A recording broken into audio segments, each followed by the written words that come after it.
Yo, it's Woody Akademiks. Welcome to another episode of Off the Record Podcast. I'm here with the godfather of new media, one of my guys. Very close friend of mine. You guys know the deal. We usually pretty much trade appearance on each other's platform. Ever since last time we sat here, a whole lot of things have been covered. Okay, I'm here with my guy, DJ Vlad. Owner, operator, CEO of Vlad TV. You guys should know him. And I'm welcome to have you here, brother. Hey, man, always a pleasure. Always a pleasure, man. Anytime. Am I the most repeat, like the guest with the most repeat appearances? Yes. On your platform? Yes. Boom. There you go. I feel like I'm behind Boosie, though. I'm behind Boosie and a few others on yours. Oh, yeah, no. There's been other people that's been on there more, but you know. It's all good. I get there. Yeah, you get there.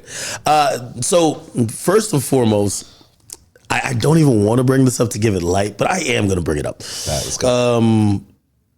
Because I seen Adam hit me about it. The BT Hip Hop Award nominees for Hip Hop Platform did not include you. Yeah. Did not include Adam, no jumper. Include you? Did not include me, no. Okay. And did not even include Say Cheese. It essentially had Shade Room. Okay. It had Breakfast Club. Okay. It had, I believe, Gabe P with On the Radar. Okay. I can see that. It had a few others. Was Double XL on there? Yes. Yeah, they don't belong on there. Well, No, they don't belong on there. well, I guess I'm getting Freshman issue, and that's it. Come on. Okay. Now. I guess If you do something significant once a year, and even that is not that significant these days, you don't deserve to be on there. I'm just saying. Hey, I think I had some beef with like Vanessa. I had to squash. You know, me and her got on the phone for the first time ever. Yeah, Vanessa's never liked me, and that's fine. Really? Yeah. Yeah, me and her, we got on the phone. I don't know why, by the way. And it's the whole white on white hip hop bullshit. Yeah, the white and white beef got to stop. Yeah, I know. It's so silly. I mean, these days you're into beef squashing, though. Yeah, all the time. These days, when it comes to hip hop media, and I guess I guess you didn't even care about it or even know about the nominees, so you don't care that much. Me, when I saw it, I was just like, I feel like a reaction or a huge reaction, like what the hell? Like I think that would be, just giving it more credence than just okay, all right, that's kind of the same of the same. Yeah. You guys haven't really gotten it right ever for in a while. Yeah, I've never been nominated for BET anything, honestly. Which is why the complex list was kind of nice because I felt like that was actually like an accurate overall list. Yes, it's a little bit more accurate, and they're definitely attempting to consider what new media is. But of course, they would consider new media. Why? Because they're new media, right? They used to be a magazine company, then they literally turned into a online digital company that was then print, then turned to video. Mm-hmm. But regardless, I mean. I kind of look at things now, and I pretty much feel like hip hop and media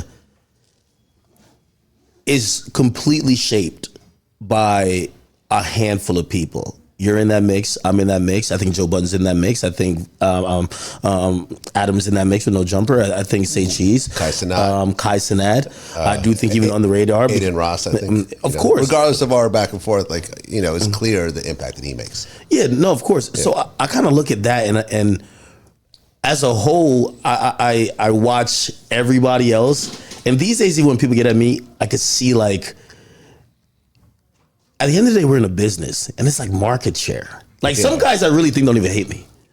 But like I watch them take shots, and I'm like, damn, this is like a changing of the guards, right? Like they're just watching the market share kind of like shift over here, and obviously they don't like it. But even I think about just hip hop in general, and I seen a comment about your channel, and someone said, yo, we're now stuck with, for the next 20 years, DJ Vlad interviewing everybody who's gonna tell the real truth about a Puffy situation. Yeah, probably. And obviously that's like piggybacking off, you unearthed a lot of truth and really told a very vivid picture of multiple situations in not only rap history. I just want to say just cultural history.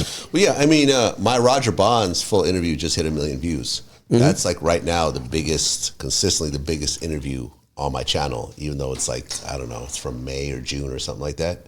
Wow. But that interview and the way I tackled it, like I went through the lawsuit, the Cassie lawsuit, piece by piece, and also incorporated a lot of the other stories I heard and everything else like that. And I think that that's the best firsthand account of Diddy's abuse in terms of someone who saw it happen, who was right there. He was with Puffy for 10 years. He was the head of security. He would travel with him out of town, every time. And that's just a very good breakdown. And listen, some of the stuff he saw, some of the stuff he said he didn't see, but, it's a very, very good breakdown of what Puffy is going through right now. I've always, I think people have noticed over the years when you do interviews, you are more vocal now, right? And I like it. I've always told people, I'm like, I like that Vlad goes back and forth with his guests. He's not just asking questions and just getting an answer and just moving on. Yeah. He's challenging, he's interjecting, he's putting his knowledge, his opinion, and that's now redefined and also boosting the definition of what Vlad TV is. Do you judge, and when I mean judge, are you ever judging the person like, hey, I feel like this is your story now, but it only behooves you to tell the story now. Like, for example, Roger Bonds, right? Mm-hmm. He's interesting to me because I feel like there was a time that he was like, he was talking about some struggles with his family. It was almost kind of feeling like he was saying, Diddy, I'm going to go on this media tour. Son, you could stop me. His son is in Africa with a convicted murder charge. Really? Yeah. He went to, I forgot which country it was in Africa, but he got caught up in something and he got tried and convicted of murder. And he's doing 20, 30 years or something like that. Okay. So and he went to Diddy and asked for money to help out. And Diddy said, I can't help you right now. So I think it was like, all right, well. What do you feel about that? I mean, I'm not thrilled when someone does something because the other person didn't give them the help they felt they deserved, because technically Diddy doesn't owe him anything. He paid him while they were together, and when he's no longer employed, he doesn't have to pay him anymore. So the fact that he asked him, he said no, he shouldn't take it any type of way. Yeah. So obviously there's a tinge of maybe anger or over the situation, But that happens a lot. I see that a lot. Like when I had Eskino on my show recently, he told me about how I like him as a guest. Yeah, he's dope. I'm gonna bring him really back. Good guest. So he talked about how he's one of those people. His honesty is so refreshing because he's saying things about himself that doesn't make him look like the hero or the villain. Just makes it look like what it was. He was there. Yeah. Yeah. Right. He was talking about a story how he saw Petey Crack, who was going through some hardships at the time, asked Jay-Z for a car. Mm-hmm. And Jay-Z said, okay, are you done? No. What's your thoughts on that? Well, my thoughts on it was what I said in the interview was okay, I could see why you would take it in a certain type of way, but Petey Crack is a grown man. He's not Jay's son. You know what I'm saying? He was paid. He earned his royalties. He got his tour money. If he messed up his money and now he wants to have Jay buy him a car, it's in Jay's right to tell him no. Like I said, it's not his child. Do people ask you for shit like that? Because yeah. Do you hit him with the same Jay thing, or are you like no? Like if someone's fucked up and I go back with them, I'll give them $1,000 and I won't expect it back. And then if they try to come back for more money, I'd be like, you didn't pay me back $1,000 yet. So suppose they ask you for a little bit more than that. Like, yo, I need this car. Car costs 10. Yeah, no, I mean 10. I can't do 10,000. But I'm saying I'll try to work with them to a certain degree. But I have an insane amount of bills myself. You see what I'm saying? So I try to help what I can, but I can't just be supporting people over and over again, unfortunately. But if someone needs $1,000, I'll give it to them. When I get it back, I'm like, okay, great, and I do get it back sometimes, but usually I don't, and that's okay. I just figure, okay, I helped him out, but I can't keep helping him out. Yeah, that Jay-Z, I think Jay-Z is the ultimate capitalist, and I do want to know what you think about Jay-Z just as a whole. And obviously, you've interviewed a bunch of people close to him, so you have. I've never interviewed Jay-Z though. Yeah, I know you. I mean, he's only given out a limited amount of interviews post 2004. Yeah. I think he's the ultimate capitalist, right? And I was even seeing this thing where people were criticizing about the Super Bowl, And I think Jay-Z's done the same stunt a bunch of times. He's energized culture to support his personal business venture, act like everyone has a stake in it because of the need or desire to see black entrepreneurship, black success, black progression, and also thinking there's going to be a trickle-down factor for everybody else who is supporting this vision, all for him to build value, build equity, sell, move on to the next thing. And I think that goes for him kind of smoothing over the idea of some of the gentrification that was going to happen in Brooklyn for the Barclays with the Nets. He was a co-owner. Yeah. It behooved him to have people not be upset about that. Hey, I'm Jay, I'm coming in. Yeah. I did I'm naming this, I'm doing whatever. Sounded good. But then ultimately he checks out when it's profitable and it's necessary in business. Tidal, hey, all these artists. And by the way, the Nicki Minaj tweet that came out came from, I remember I went over all these things when we were talking about the Super Bowl and Lil Wayne and Jay-Z controlling it. And I said, Jay-Z has a pattern. When I mentioned it, that's when Nicki reacted. And Nicki then reacted on TikTok saying, well, yeah, it's kind of true. I got fleeced a bit. I got told that I owned this percentage. I was supposed to get like 9 million. I only was offered $1 million, right? Yeah, but Tidal has been kicked around like a football for a decade. And each time someone else caught it, it was worth less. It's consistently like, it's not like Tidal has grown as a business. I feel like it's shrank as a business. Originally, there was all this excitement over it, all these artists, and there'd be all these exclusives and whatever else. Valuation was probably pretty high. Oh, we have better sound quality, but at a higher price. Yeah, nobody care about that. Ultimately, Tidal is not one of the big streaming platforms today. It's not. It's a small little niche somewhere. Probably less than 1%. It was still super. He bought it for $56 million. He sold it. First of all, he sold a third of it to Sprint. Right, I remember for $200 million, and then he sold the remaining rest years later for $300 million. This is to Jack Dorsey. Then he takes but Jack Dorsey, I believe, was sued by his shareholders for such a bad purchase. But he was criticized for that purchase. It was almost like he did it just to be cool with Jay-Z. Yeah, well, that's the point. It wasn't a good business deal for Jack Dorsey. But exactly. That's the point. That's what I'm saying. I think, but if we're evaluating it, so like here's a criticism. You told us that this streaming platform, we should stop subscribing to Apple and Spotify. Yeah. This is going to be for the artist, by the artist. And if you support the artist and you support black culture and not the man, you're going to support this, right? Okay, great. That sounds good. We're supporting it. All right.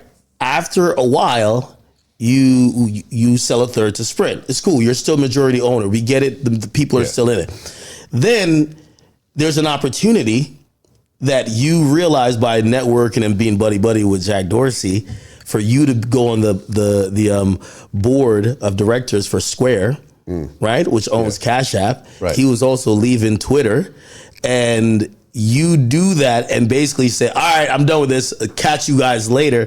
That's a little bit of, again, if I'm, and by the way, Jay-Z does hold a lot of cultural currency. Like, I mean, Jay-Z at one point told people, yo, we're done with jerseys. We're doing button-ups. And people were like really rocking it. I remember like there was a time, I forgot how young I was, but I was like wearing button-ups. I was like, yo, all right, this is a thing. Yeah, I wore button-ups. Yeah, you know what I mean? No, I feel you. But I mean, all this sounds good and all these maneuvers sound interesting.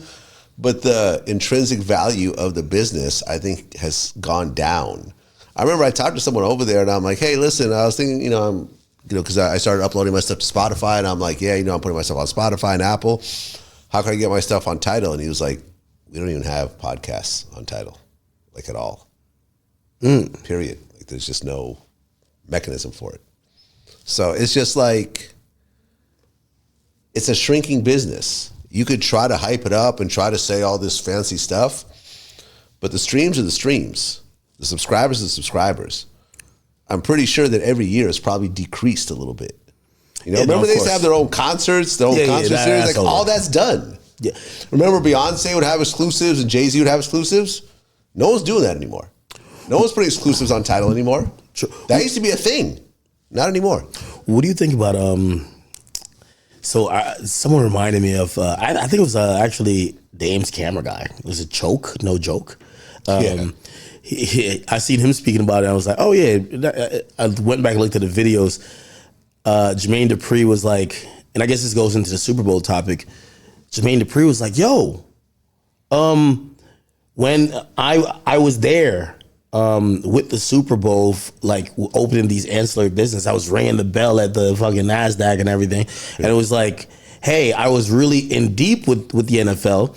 And they were talking to me about this position of kind of being like almost like the guy who's going to run the entertainment for like the Super Bowl and other big type of festivities like that. Mm-hmm. And he says, he calls Jay. He's like, yo, Jay, this is an opportunity that's on the table. What do you think about it? Oh, and Jay took the opportunity for himself?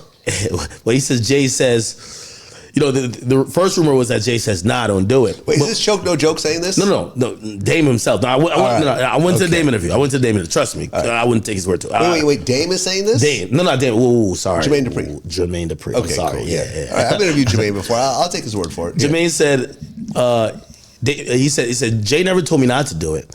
Jay said, hey, listen, man, you know what side I'm rocking with. And basically almost saying, hey, I stand with the guys on the other side. So you could do it, but just let you know, like, I'm the side that I really care about is the other side. And he said, that affected his decision with doing it, only to find out Jay did it. Yeah, but he could have done it himself. Jay no, that's enough. Yo, Vlad, if you call me up and you say, which we've had this conversation, and we've talked. Listen, should I interview Quando Rondo? Yeah. Nah, I don't think you should. Nah, I don't think you should do it, then bro. I pass, then you go do the interview. And then I go do the interview. Be like, yo, this thing is a snake. This is a slimy motherfucker. Yeah. So I looked at that and I was just like, again, I always give Jay the ultimate credit as the great businessman. What did you think about a Super Bowl pick? Look, when it comes to New Orleans, in terms of the people in New Orleans, of course they would want Lil Wayne to perform. Lil Wayne is the biggest artist to come out of their city, period, forever, right? I mean, you could argue Master P, whatever else, but I think Lil Wayne as a solo artist is the biggest artist to ever come out of the city. So I'm sure people would go nuts when, Lil Wayne hits the stage. But the Super Bowl is not a New Orleans event. It's a national and actually international event. Nationally and internationally, Kendrick Lamar is by far the biggest artist right now. Way bigger than Lil Wayne. Way bigger. So if you look at a decision to have the biggest show you could possibly can, Kendrick is the obvious choice. It's not Lil Wayne. Now, I understand that people would love, and look, obviously people like Nicki going hard for Lil Wayne, in the back of her mind, she's thinking, well, if Lil Wayne performs, it'll probably bring me on too. Yeah, I would imagine. You know what I'm saying? I'd imagine. Right? It'll be like a Young Money thing. Mm-hmm. So I think that there is, a reason behind the whole thing. I remember she's like, I can't believe that a young black man isn't given an opportunity. And I'm like, Kendrick's black too, so I don't quite see the logic here, and I think he's actually younger than Wayne, so yeah. I don't know about this logic, but Kendrick is actually the obvious choice right now in terms of a national stage. The Dr. Dre shit fucked it up. That's what it is. I think people thought it was a West Coast influenced, even though it had 50 Cent and other people. And Mary J. Blige. Yeah, I thought people thought, okay, this was the fruit of anybody who came from Dr. Dre and that aftermath kind of like, ilk. And obviously and it was done in L.A. And, I understand that. It was Dr. Dre, though. Now, Dr. Dre is a big choice. Yeah, but we could make the argument he's not the hottest at the time, though. No. I mean, listen, Jay could pick himself. If he was really greedy, he could pick himself, right? No one's going to complain over Jay-Z performing. Yeah. He's not. He's not picking himself. Vlad, you know what's going on, though, man. You think it's over the Wayne beef? No, it's not the Wayne beef. It's the Drake thing. Bro, none of these guys like Drake. That's you think Jay doesn't like Drake? What? Of course he doesn't like Drake. And he thinks that if he picks Wayne, Wayne will bring Drake with him? No, I don't think it was much about like what people don't want to admit about Wayne. Listen, even if we think about last year, I went to last year's Super Bowl. Man, Usher delivered a fucking hell of a show. Yeah, Usher had. Jesus Christ. I mean, I would say that might be the second best show after Michael Jackson. Yo, it was really good. Yeah, ridiculously crazy. Right? Like obviously he was, apparently number one he was already doing a residency in Vegas. The Super Bowl was in Vegas, so like he had a whole situation and time to like prepare. Yeah.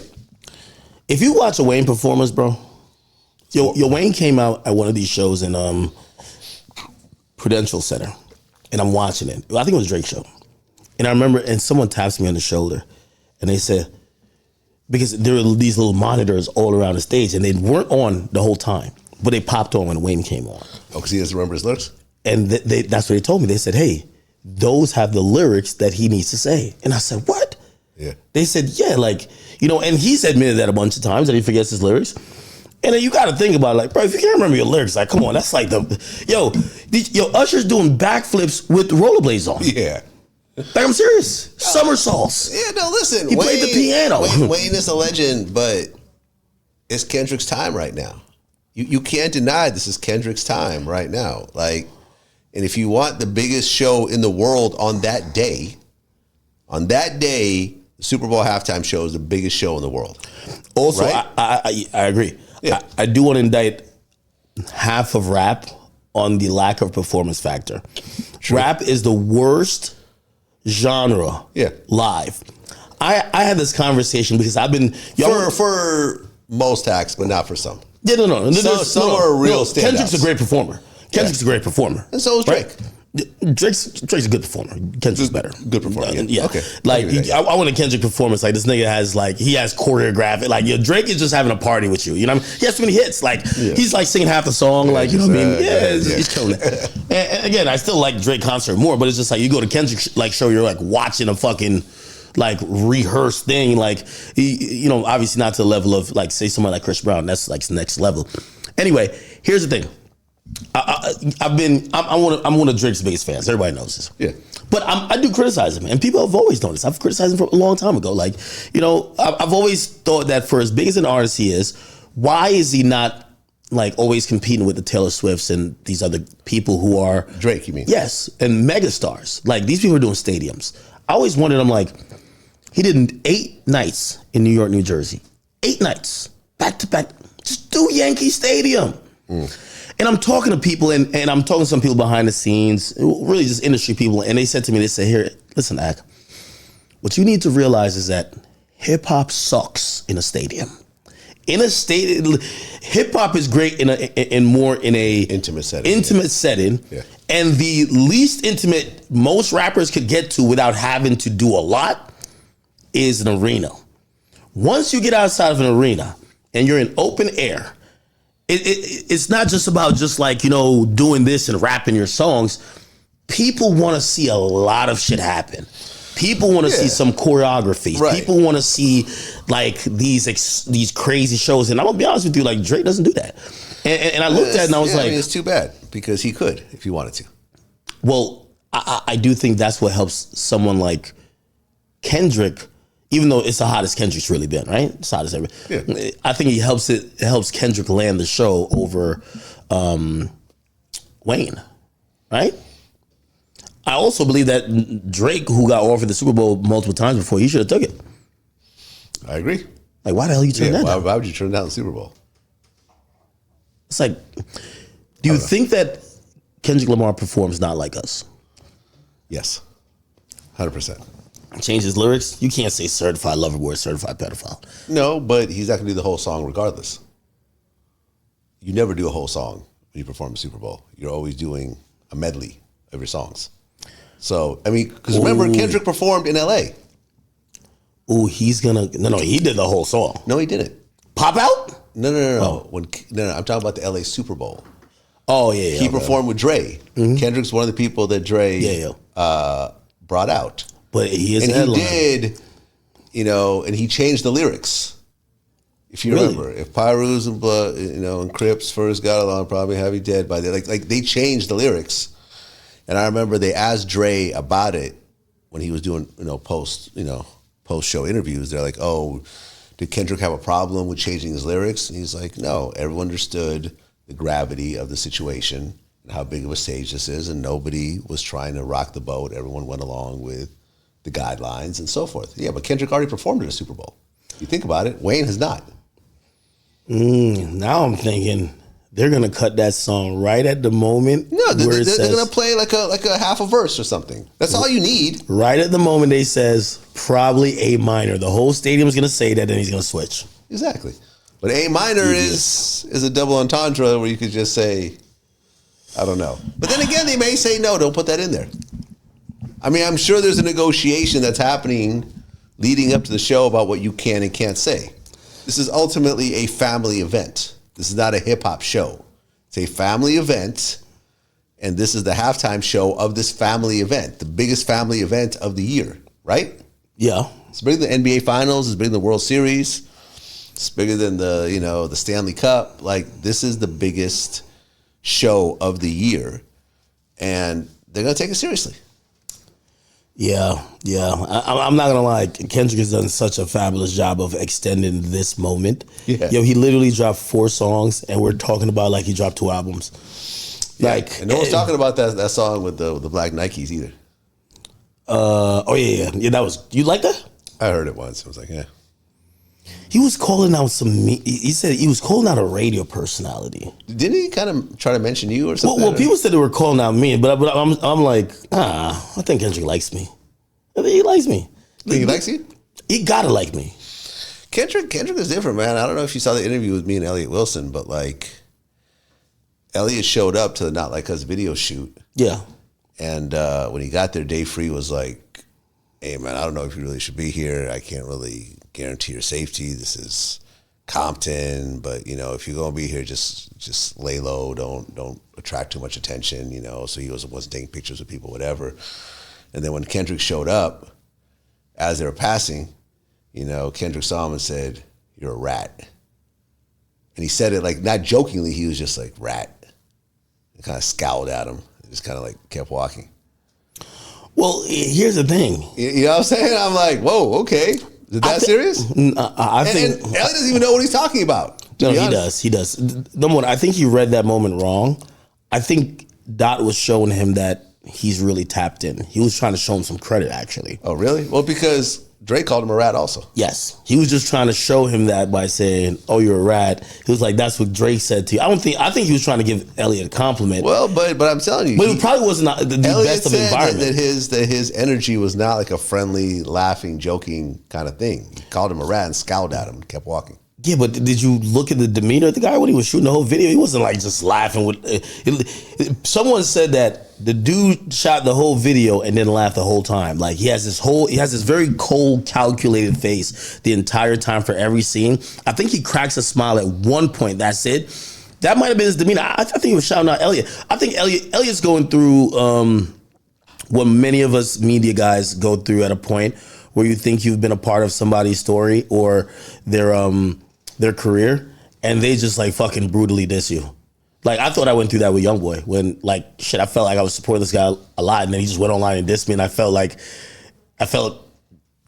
damn. But also you feel like you gotta like be super upset at that person now, right? Because you're like, hey, I helped you out, giving you this image and talking highly about you. I'm gonna do the opposite now. Man, there's no loyalty in this shit.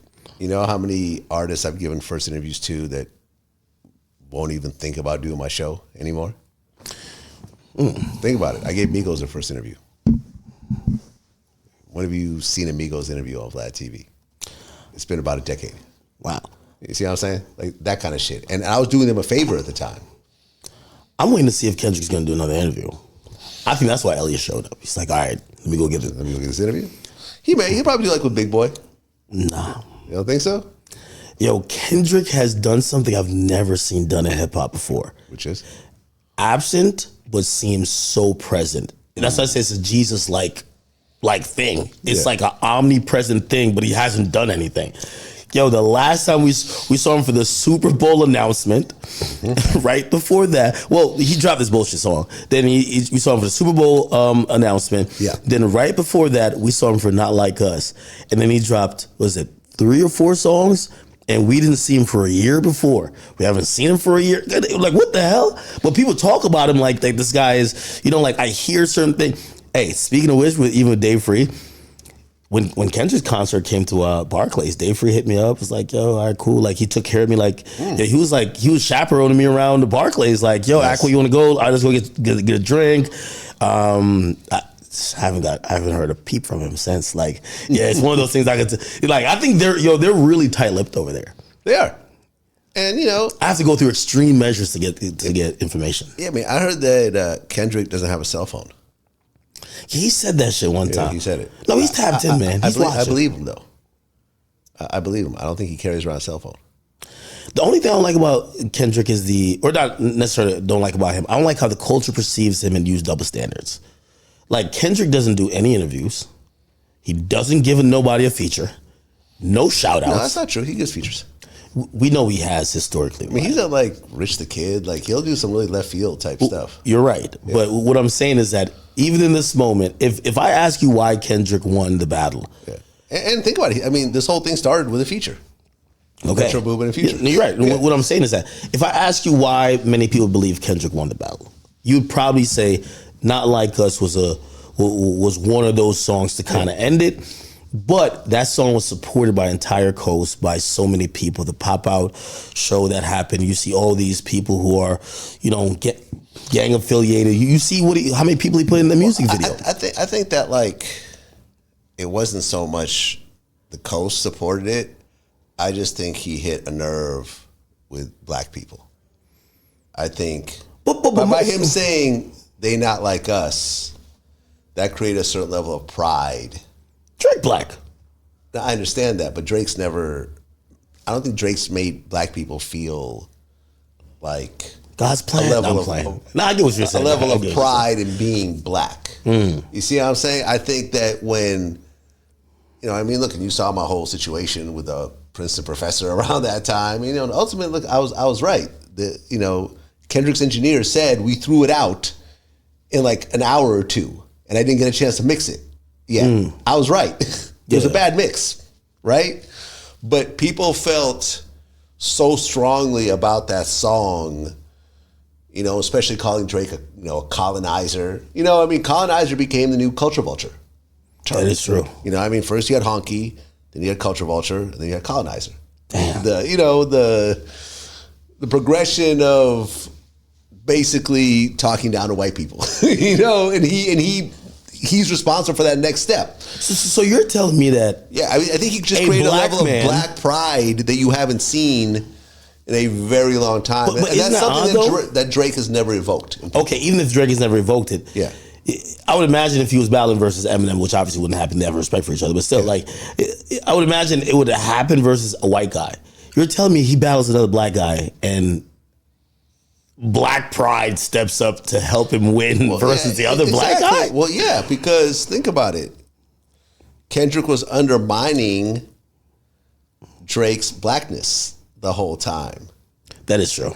The whole song was talking about how he's using Atlanta and how Atlanta has been historically used by white people, and now you're doing the same thing.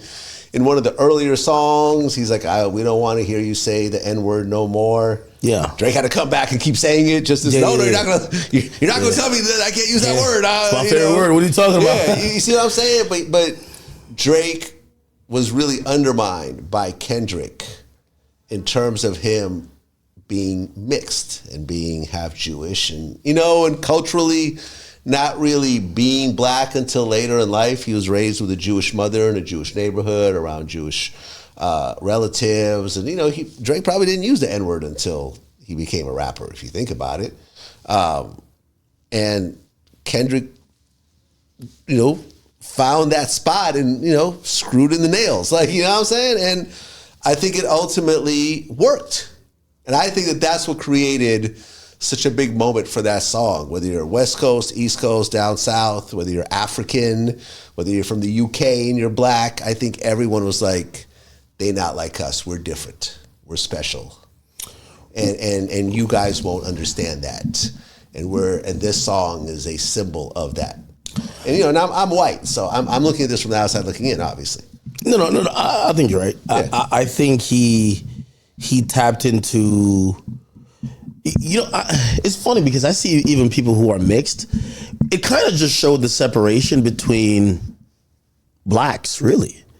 And it's funny because I don't see people. They always have this one drop rule where we're like, yo, as long as you're black, you're black. But what he tapped into was also the black experience. I seen someone say, yo, that showed that Drake was inspired by the culture while Kendrick was like the product of the culture. Yeah, and that's fair. When you look at that, I don't think I've even processed like there's levels of blackness that people would just clearly give a fuck. And also, here's the thing too. A lot of that pro-black music that he was making, man, people were liking it, but like as it related to like maybe black struggle issues.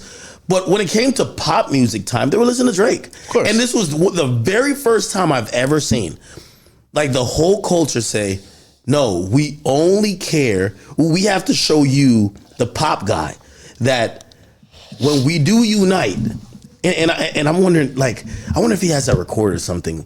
Like, that was just a perfect thing to say. They not like us. Yeah.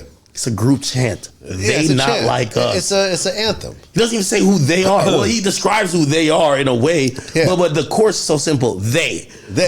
Everybody has that type of like, togetherness. Like, it's like, it's like even imagine me talking about media and be like, yo, Vlad, they not like us, right? Like, like there's always a togetherness with that, which, that's definitely, yeah.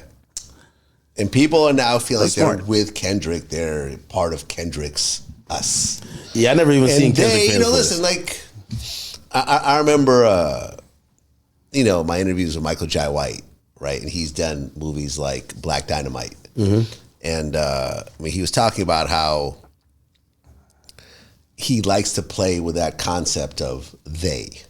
I think there was actually supposed to be like another Black Dynamite movie where like the villain were called they. You know what I'm saying? Where it's like this ominous, secretive group of people that are trying to keep you down. And we don't know exactly who they are, but we know they're out there and it's they. What's his name? Khaled. Well, I was just about to say that. Yeah. I was like, yo, listen, Khaled always be talking about they don't want you to win. Hey, Khaled realized the they that Kendrick talking about, it's not the they he talking about. No, it's a different they. But it's still a they. Yeah. People still like the they. It's like a shared understanding though, especially when they say, right? There's us and there's they, and they're evil and we're good. Yeah. They're the devil, we're God. However you want to say it. There's a they and there's a us, and he encapsulated that in a great song with a catchy beat, catchy chorus, and it was at the height of the battle, and it ended the battle. That song that Drake dropped afterwards was, I think, the worst song of the battle. I think it was the worst song, but it was the most effective. Hey, what do you think Drake's at right now? Like, what should be, if you were, I don't know if you think and strategize on what rappers should do, but Drake is in interesting place. If you ask me, I've talked to him. He doesn't see a difference, right? So you have to realize he was the most streamed rapper by like 20 million. Most streamed rapper by like, I think almost like 200 million like streams last month. Mm-hmm. The month before, he's still number one by the metrics. Even though I think there's a cultural conversation happening. But when you're that high up, do you really care, or how much do you get tapped into that? What do you think Drake needs to do? Well, the question is Drake still trying to maintain that number one spot? Or has he accepted that he's now more of a legacy artist? Oh, no. He has his catalog and he's happy with that. Hell no. I'm going to be honest with you. I think two artists, I've watched them. I think they've lived their lives off of it. I watch every single artist in the game kind of change and mature and evolve. I've watched Wayne realize, like, you know what? I'm going to fall back and do it gracefully. I see Jay, I think he was trying to punch for a bit, and then he was like, you know what? Hey, I'm a boss anyway. I'm good. We've seen it with every person. Drake and Nicki, I feel like they are still, like, Nicki still has that vitriol and venom. Anytime the fans even say, hey, this new girl could be number one, she's like, what? Like, she's still... Well, you could act that way, but that's not the reality. Well, right? you could tell, like, she's, for example, like, even this year, she's like, yeah, I sold 200. These other bitches scared to drop. They're flopping. She's still like, let me throw it in y'all faces that I'm number one, because she cares about, she doesn't want to be seen as a legacy. Yeah. Right? Drake. But it's not up to you. Well, right? But you could also not want to be seen. And obviously she has a big fan base. I mean, she's extended her tour and she has a bunch of sold out dates nationally and internationally. You're not going to doubt what she's already done, but when you look at the most important female rappers right now, I don't think you would say Nicki is one of them. I think you would say Lotto. I think you would say Glorilla. I think you would say Megan. I think these are the girls that are really, like, that the younger, fans are gravitating towards. I don't think young girls are gravitating towards Nicki.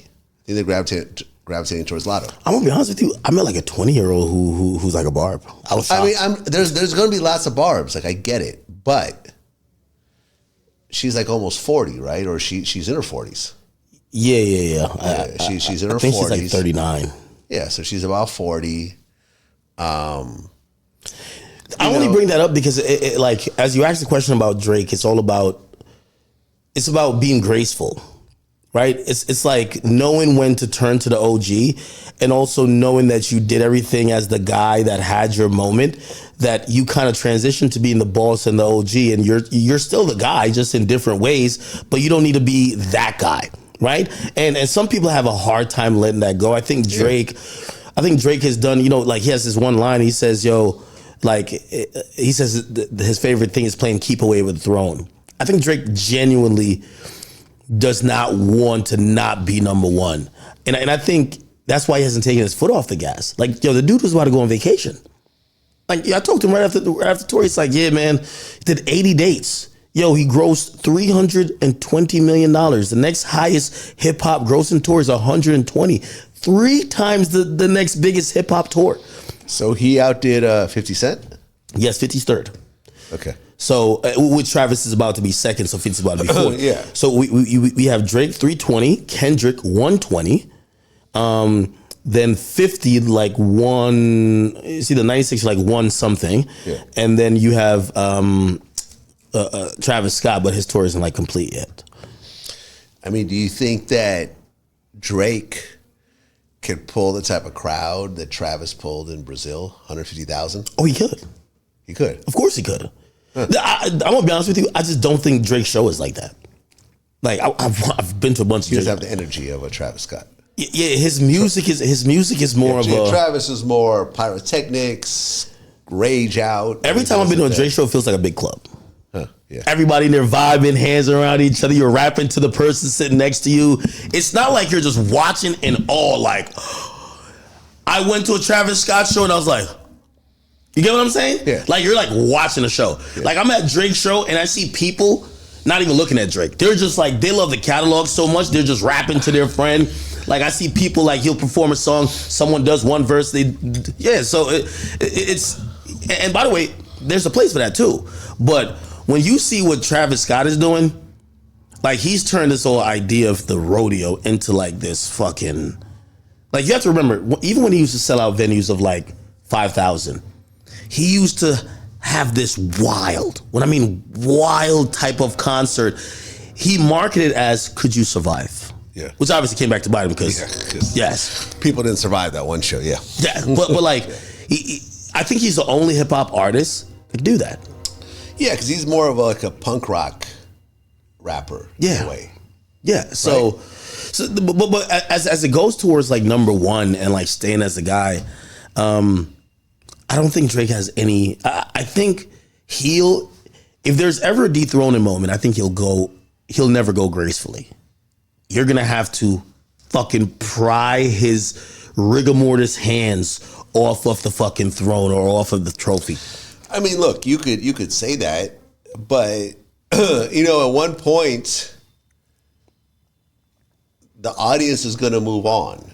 This is going to be your dad's music. How many teenagers really check for Jay-Z these days? None. Now, if he dropped an album, his core fans would fuck with it. And I think, the newer people would listen to it just to see what their dad likes about this guy so much.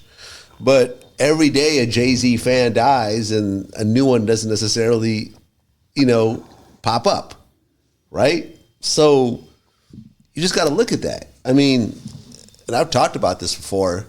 If you look at any artist of any genre, rap, rock, country, techno, pop, their greatest work is always done in their 20s and 30s.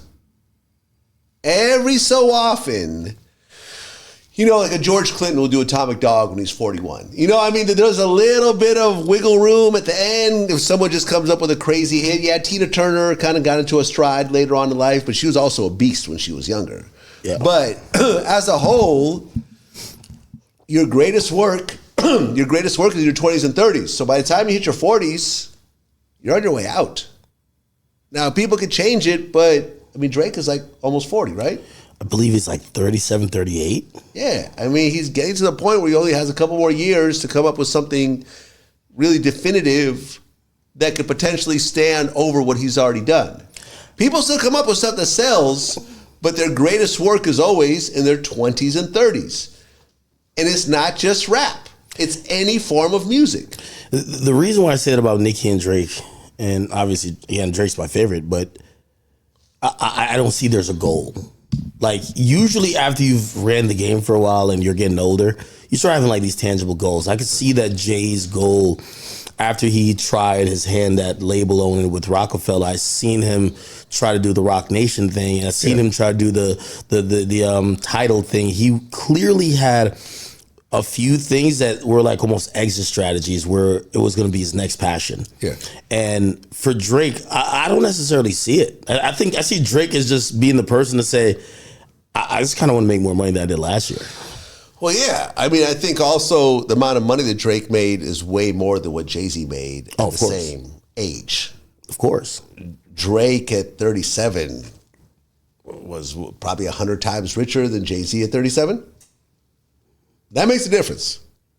That makes a difference because look, like, we all slow down to a certain degree. We all get a little less hungry. Like, waking up in a mansion is a lot different than waking up in my studio apartment in the hood. Like, yeah, you go hard and you want to create quality, but you're not as hungry as the guy that's still struggling and still trying to make it. And that's where the greatest art gets created most times. Drake is rich. He's wealthy. What could Drake, think about it, what could Drake not buy right now? Nothing. He's got planes. He's got his own plane. Not a small plane, a big 747 looking plane. Yeah, 737, I think, yeah. Yeah. I don't think he's into yachts, but if he wanted to buy a super yacht, he could. Yeah, I heard he's building like an enormous, like gigantic place in Turks. Right. He's got massive mansions in Toronto, and then he bought that huge thing in Texas. Yeah, his house in Toronto. I remember one time, the builder, Ferris Fowley, I might be forgetting his name. So he had bought the plot, the lot for like $8 billion. So I remember I was like, hey, I put up like, hey, this is Drake's new $8 million house because I'm going off what he bought the lot for. Yeah. The guy hits me and says, yo, this house is appraised for $100 million. Please correct that. The builder said that. And I was like, damn. He is living a lifestyle that maybe he still has to generate a lot of revenue. No, he doesn't. You don't think so? No, I don't think Drake could go broke in this lifetime or the next lifetime or the lifetime after that. I think, because look, it's not like his money's sitting in a checking account. It's invested. It's invested in stocks, I'm sure. He has pieces of other companies. He's got productions. He's got He's on all types of albums, like Rihanna albums that can generate money. Y'all heard he gets $90 million for like online gambling. Yeah. A year. Yeah, that's what I'm saying. To just sit there and say, oh, I'm betting on this. Probably not even his own money. So there's nothing that Drake could really not buy right now. What do you think his passions is then? I mean, I think music is his passion. I think, being the hot rapper is his passion. But, like, it's, Kendrick showed that it could slip away from you. And I don't think it slipped. I just think that Kendrick made him uncool. Yeah. For the like that They Not Like Us record is again really defined. By the way, shifting gears a little bit because I don't talk about Kendrick and Drake all day. Speaking about the mantra of They Not Like Us, I seen some people try to piggyback off of that when they were like, "Yo, Vlad, look what you said about Marlon Wayans and look what he did on Shannon Sharp." Mm-hmm. We spoke about that when I came on your show. Yeah. Marlon Wayans wanted to do, or you wanted him to do a interview, but he had certain demands. He wanted $40,000 up front, then he wanted 30% of the back end. Yeah. Something that you've never paid to anyone. You've had multiple guests that you've compensated. Mm-hmm. You did go public with saying it. Yeah. And he then popped up with an interview with Shannon Sharp. Yeah. First and foremost, do you think he did that specifically to fuck with you? Well, I mean, that's the way he announced it. Okay. There was a tweet saying, "Oh, Vlad, I'm going to do an interview with the person you hate the most." I mean, I don't hate Shannon Sharp, like what I'm saying, but it was built up as Marlon's response to Vlad, right? I mean, but ultimately, they didn't mention me at all. I think there might be a few little sneak disses or something, but I didn't watch it. But people would have sent me the clip of him talking about it, which he didn't, right? But when you came on my show right when I was in the midst of it, and you were like, "Well, Vlad, don't you think that you going public with your negotiation was unprofessional?" And I respect you, right? Yeah. I can't just discount what you're saying because I respect you and what you've done, and we have a relationship. And when you said that, I had to think about it for a moment, and I'm like, "Yeah, you're right. It is unprofessional, and I'm being an asshole." Actually, I didn't have to take that conversation public. In fact, he was actually very cool the whole time, even getting on the phone with me at one point and us talking about certain things. And even when I took a few shots at him, he didn't really respond. We texted a little bit back and forth. He was actually really cool and really a gentleman about it. And I just kept being more and more of an asshole about it until, and then he responded. Yeah. And, the response was a response. It's cool, but when you said what you said and I started to think about it, I'm like, yeah, I'm just being an asshole. And I think with me, it's like when you look at a typical celebrity, like an actor or a rapper or whatever, their main job is their craft, acting, comedy, rapping, production, whatever it is. And they do interviews on the side as just a way to promote certain things or just because they like to do it. With me, interviews is everything. That's my whole life. Yeah. So oftentimes I go into my OCD mode and I just take shit way too personally, and I get too emotional about the shit. And this is not the first time I've lashed out at people that I couldn't get interviews with, or we just couldn't come up to something. But I had to think about it. I'm like, I'm being an asshole. So that clip that you and I came out with, that we talked about, I titled it around Vlad apologizing, and then after that clip came out, I texted him and I personally apologized to him as well. Oh, I mean, he didn't respond, yeah, which is fine. I didn't expect him to, but I know that I publicly responded and I privately, responded both, with sincere apologies, and whatever happens. But what's interesting is that that interview got millions of views or whatever else. But if you look at his next interview, which was with Shaq, it's at 500,000 views. Which proves my point that a typical interview with Marlon Wayans is not worth $40,000 because 500,000 views. Would you pay $40,000 for something that got 500,000 views? No. Yeah. So that was my point. Was on a business level, it didn't make sense. It still doesn't make sense. If he came back today and said, "Okay, I'll do it now. Just give me my $40,000," I would still say no. Well, here's the thing too, right? I watched that interview he did with Shannon. Okay. And this is my thing about people doing interviews. That's why I think now I'm happy that rap is in a place that they don't do the circuit anymore. They go to who they want to interview with because I don't know if you would have given those stories to you, Vlad. I'm being honest with you. Yeah, that's what I'm saying. Like he gave a fucking interview that, I think he did it intentionally. Like some of that stuff could have been held for a biopic. Some of that stuff could be held for, the full story of the Wayans, and he really gave a insight that I've watched other interviews of his, and it's more surface level. Yeah. He went in depth, and I think he did that specific. Which, I mean, to your credit, at that point, a lot of times when you're paying these guys for interviews, you don't know what you're getting. You don't know if you're going to get man. Now listen, and my point with him was, and this is when I first DM'd him about it, was like, I would rather you just say you don't fuck with me rather than giving me this insane number. Because you think Shannon Sharp paid him $40,000 for the interview? I don't think you paid him at all. Exactly. And when I talked to him, I said, look, like, I've done The Breakfast Club. I've done Nori. I haven't done Big Boy, but I know Big Boy. And I know they don't pay for interviews. And he's like, yeah, I know. I did it because of my relationship with him. I'm like, okay, cool. That's fine.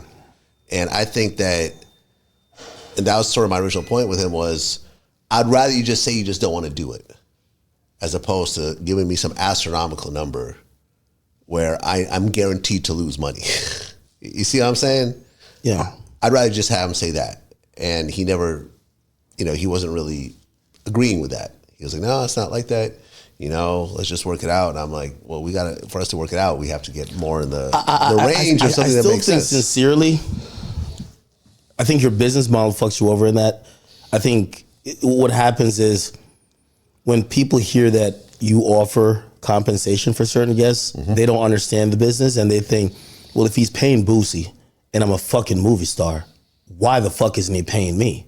And whatever he's paying Boosie, I should be getting more than that because I'm a bigger name. Yeah, well, a bigger draw. Let me tell you, the person that was negotiating on his behalf, who he confirmed was speaking on his behalf, was like, well, this number is based on how much he gets for shows and so forth. Oh, yeah, See? It's not a show. There's no paid audience. People aren't paying ticket prices to get in. They're not buying, chicken wings and pizza, and liquor and everything else like that. They're not doing a meet and greet in the back for $150. Like, it's a different business model. You can't say, I get this much for a show, so I should get this much, a similar amount for an interview. I mean, there's a rapper. I'm not going to say who it is because this will start the whole thing over again. But like, me and him were negotiating, doing an interview, and I don't think rappers should do that though. It just makes no sense to me. Yeah, well, but I offered him a certain amount of money for the interview, and I think it was like $5,000, which I thought was fair considering his overall thing. And he's like, nah, I get $35,000 for a walkthrough. And this is not someone, I mean, maybe somewhere in the depths of Europe, you might get that. But in New York, you're not getting $35,000 Is he for a hot walkthrough. right now? No, his last hit was about 10 years ago. I'll tell you off camera who it is. Jesus Christ. You know what I'm saying? And one of my stipulations was, cool, I'll give you 5, but I'd like to up to 2 hours to do the interview. It probably won't last that long, but I just want that grace just in case you have long answers. And I'm not going to cut you short and so forth. It's like, nah, I was only planning on doing like 30 or 40 minutes for that price. I'm going to need 10 if you want 2 hours. And I'm like, what? And he's like, and I got 35. I make 35,000 for a walkthrough for less time. And I'm like, well, it's not the same thing, but that's cool. No harm, no foul. I'm not going to put him out there and say who it is. That was his decision. This is my decision. We couldn't come up to a crossroads, and that's cool. He'll go on with his career. I'll go on with mine. Wow. Well, I hope eventually there's some reconciliation with you, Marlon Wayans. Marlon could do Vlad TV anytime he wants. If I run into Marlon, it'll be all love. He said what he said. He called me ugly, and I made I said, well, I'm sorry, don't find me attractive. I think within reason, in an interesting way, the storyline of what you said about him helped propel people to go want to watch. Yeah. It was a good marketing, right? Yeah. I don't think that Shannon interview would have done what it did without the drama that led up to the interview. I don't think so. And that's cool, man. Like I said, it's all, watching the Vince McMahon documentary recently kind of put things in perspective for me. Sometimes you have to play the villain role and you bring the heat overall, by playing that role, because people will tune in to watch the villain, but ultimately everyone wins all around.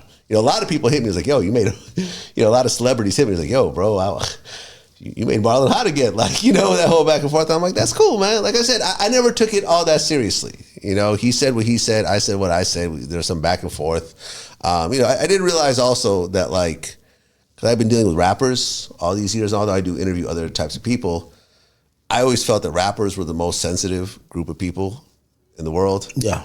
Actors. Really? Absolutely, yeah. Because I think with an actor, you're forced to deal, have to go into your emotions and have those emotions play out on the screen. Like, look at Tyrese. Like, is there anyone more emotional than Tyrese? That is true. There's no one out there. Like, the actors are the most emotional beings out there. And for example, like, if you look at Marlon's Twitter page, I'm blocked at this point. He blocked you? Yeah, he blocked me at one point. God damn. But like, every tweet is him retweeting someone calling him handsome or good looking. Like, literally, it's like the whole timeline is that. And it's just like, yeah, like I didn't realize the level of sensitivity. Like, I thought, this is hip hop. We're used to talking shit. It's whatever. I just don't think anyone. Yeah, I don't think anyone's actors are definitely divas. Yeah, no one's really. I think, like, when I said that, like, that your career is declining, he was like, no, my career is growing still. I'm nowhere near my top, and I'm like, okay, you're welcome to feel that way. The numbers don't exactly support that, but I think that I hit a few nerves here and there. And my tweet got like 3 million. Really? Impressions, yeah. Like, it was really, like, that shit went super viral. Vlad. So it is what it is, man. Marlon, like, yo, if you ever want to do some shit, if you don't want to get on the phone, you don't want to meet up in person, it's all good. I didn't take it personally at all. For me, it was just business. And sometimes the drama of this actually leads into a really good interview, like me and Ellie Chopper. Yeah. It starts out with drama, starts out with dissing back and forth, then we get on the phone and we figure things out, and then we do an interview with Tariq Nasheed, same kind of thing. Like, it creates for better content if there is some drama leading up to it. But sometimes it goes left, like with the Marlon thing, and it doesn't lead into an interview. It leads with someone who hates you and, whatever. Life goes on. Like, at the end of the day, my subscribers did not go down. My views did not go down. I remember he said something like, I remember someone tweeted, he retweeted someone saying, oh, look at Marlon. His interview got all these millions of views, and Vlad hasn't had an interview in 12 months that hit 1 million views. And I'm like, that's not true. There's literally a dozen interviews in the last 12 months that have gotten over 1 million views, some of which 4 million views and so forth. No. Like, yeah, you know what I'm saying? I don't think it's affected you like that. No, not at all. And, people get over shit. Life goes on. And, everybody will be all right. Yeah. Hey, Vlad, I've been waiting for, I gotta get you to admit you're wrong, but you still keep spewing this one thing, and I'm like, yo, Vlad is so wrong. Vlad, you are very much incorrect. Okay, let's hear it. On you saying, because I keep hearing you saying, if I was Diddy, I would have dipped to Russia. No, 100%. No, Vlad. Can we have a real discussion about this? Let's have it. Okay. You saying Diddy should have left. I think the facts has proven now, number one, his counsel was trying to ensure to the government that he wasn't going to flee, right? They're like, hey, we have his passport. But you think that they would just allow him to go to Russia?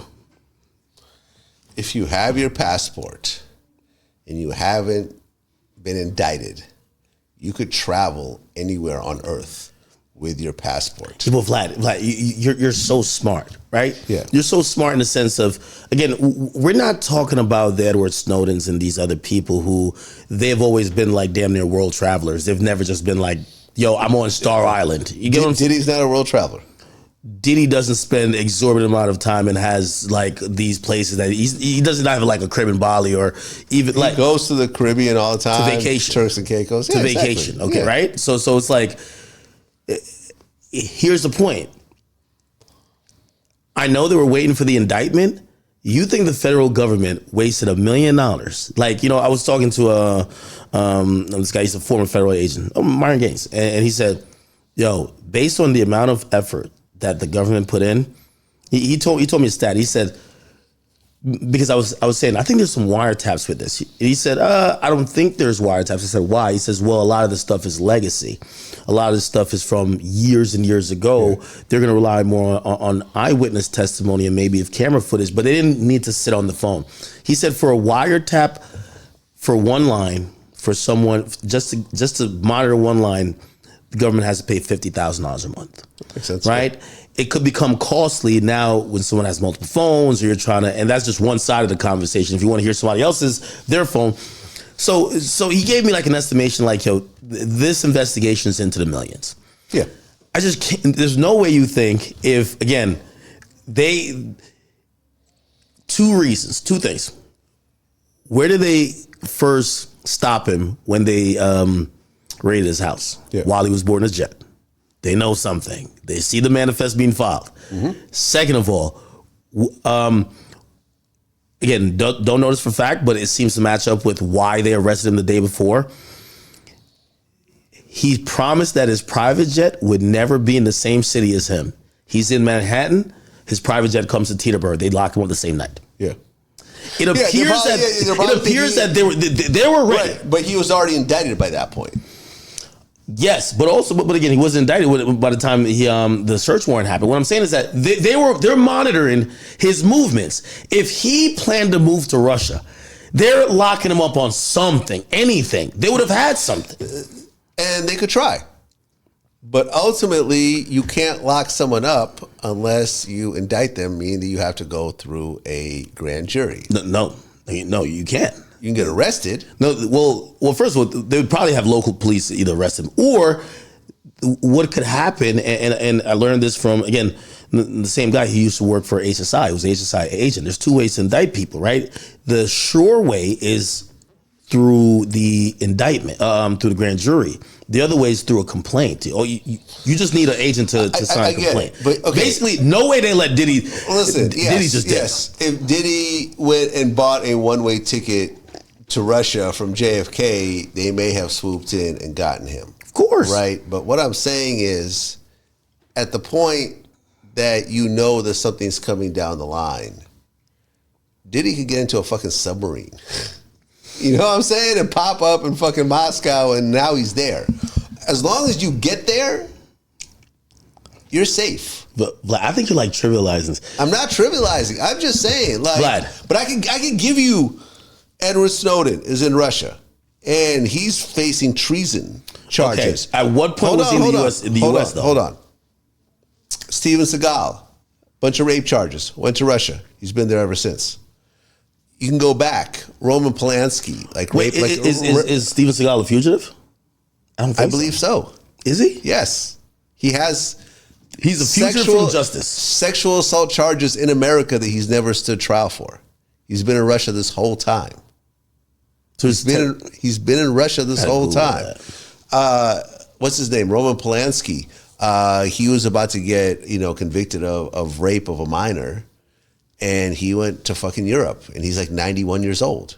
He's never been extradited back because certain European countries have certain laws where, like, I believe he was in France for the majority, like for like 30 or 40 years, because I think that the laws in France are very different than America, so France won't extradite you back to get a much harsher sentence. So he was able to go, and I think he went to Poland eventually. All I'm saying is you've seen this time and time again. Have to do it before. You would have to do it early, right? The moment they do that search warrant, it might have been too late at that point. I'm not saying that, but do you think that search warrant was a total shock? At the moment that Cassie lawsuit hit the public, and all the fucking insanity happened after that, I would have just said, all right, Russia it is. Look, and once again, Tekashi 6ix9ine said when they did a search warrant at his house, he was overseas.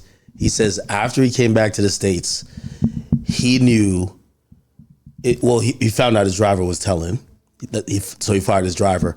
But he said everywhere they went, there was these like cars just following, and subsequent, like the days following, it was very obvious. It was just like there was no familiar cars on the block. It was just all cars that just, obviously they were being watched. So yeah, I mean, I think Diddy's in a pick. What do you think about this whole situation? Two more announcements today.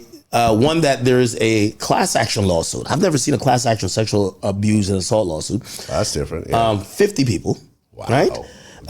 And they're saying if you've been drugged or sexually assaulted, hit us up. We'll add you to the lawsuit. They're trying to get as much possible, right? I saw this other one where there's a girl saying that she was underage. Yes, and he lured her with candy. It actually said candy in the actual title. Yeah, I seen Radar Line run that. Candy. And then there's the other lawsuit, which is Jane Doe, which says that she got pregnant after being given ketamine. And when she got knocked out and she passed out, she was drugged. And she said that Young Miami called her and harassed her. I heard about that, yeah. What do you think about all these lawsuits? We obviously know he's in a pickle. I mean, it's not surprising. This is what happens. Do you believe they're true? I believe some are true and some of them are absolute lies. I mean, I know people, like I remember Roger Bonds played me a voicemail from Diddy's private chef, talking about the abuse, how he put his hands on her and then threw her out of the house like Fresh Prince of Bel-Air, and she never came forward with any of this. This was just her leaving voicemails about it. I tried to incorporate that into the interview, but she said, no, I don't want to be part of this. I said, okay, cool. I'll respect that. But I heard the voicemails. And this is not someone who's even suing. There's been a lot of abuse. And ultimately, you could sue for it if you want. You probably can't press criminal charges because there's statute of limitations to it. But at the end of the day, anyone could sue anyone for anything. All you need is a lawyer to take it on contingency. It doesn't cost you any money. And it's up to the other person to spend money to defend themselves. So a lot of it is bullshit. A lot of it's going to get thrown out, some of which are probably true and are probably going to be incorporated into the criminal part of the case. Law enforcement is very reactionary. I don't think that if the Cassie lawsuit didn't go public, I don't think there'd be a criminal investigation at all. I agree. She's the only victim they have listed right now. At all. If he had settled with her and the details of all this never came out and picked apart by people like you and me and everyone else, I think he'd still be hosting award shows and partying and doing the Diddy Bop and whatever else. Who did different from him, right, and clearly learned? Jimmy Iovine. Jimmy Iovine had an allegation supposedly, I think maybe with an underage girl. She was a Jane Doe. She filed anonymously. Settled. Yeah. We never heard about it again. That's it. No one came out additionally, so he's just not in the, like Diddy's been just getting a barrage. I personally believe, and I want to hear your thoughts on this, I believe that this is only going to result in him filing bankruptcy. There's no other way. He's going to exhaust a lot of his funds with this defense. Even if he's successful, there's 12 cases of civil. There's 12 civil cases, right? Then there's a class action lawsuit pending that they said they're going to file next week with a press conference, and they're going to do a press conference with 50 people. I think everyone is like, if you've ever been to a Diddy party, you felt a little wheezy, you threw up, I think everyone's going to just be filing lawsuits left and right. Even if, I'm just going to say, even if 40% of them are true, or 30%, it's probably going to exhaust his funds, right? Like, I mean, possibly. It depends on how much money he's hiding. I mean, he's got a lot of money. I mean, if he was worth $10 million, then I would wipe him out. But if he's worth hundreds of millions, how much are you going to get out these lawsuits? At the end of the day, someone who is living paycheck to paycheck, you give them $1 million, or you tell them, okay, well, we'll go to court, and 10 years later, you may or may not get a similar amount. A lot of people will take that. I mean, Cassie settled. Cassie didn't need to settle.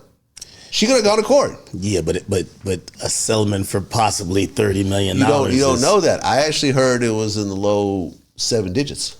That's what I heard. Really? Yeah. Under 10. Yeah. But that's also a lot of money. Like, because when it comes to something that that is based on injury, it's tax free, right?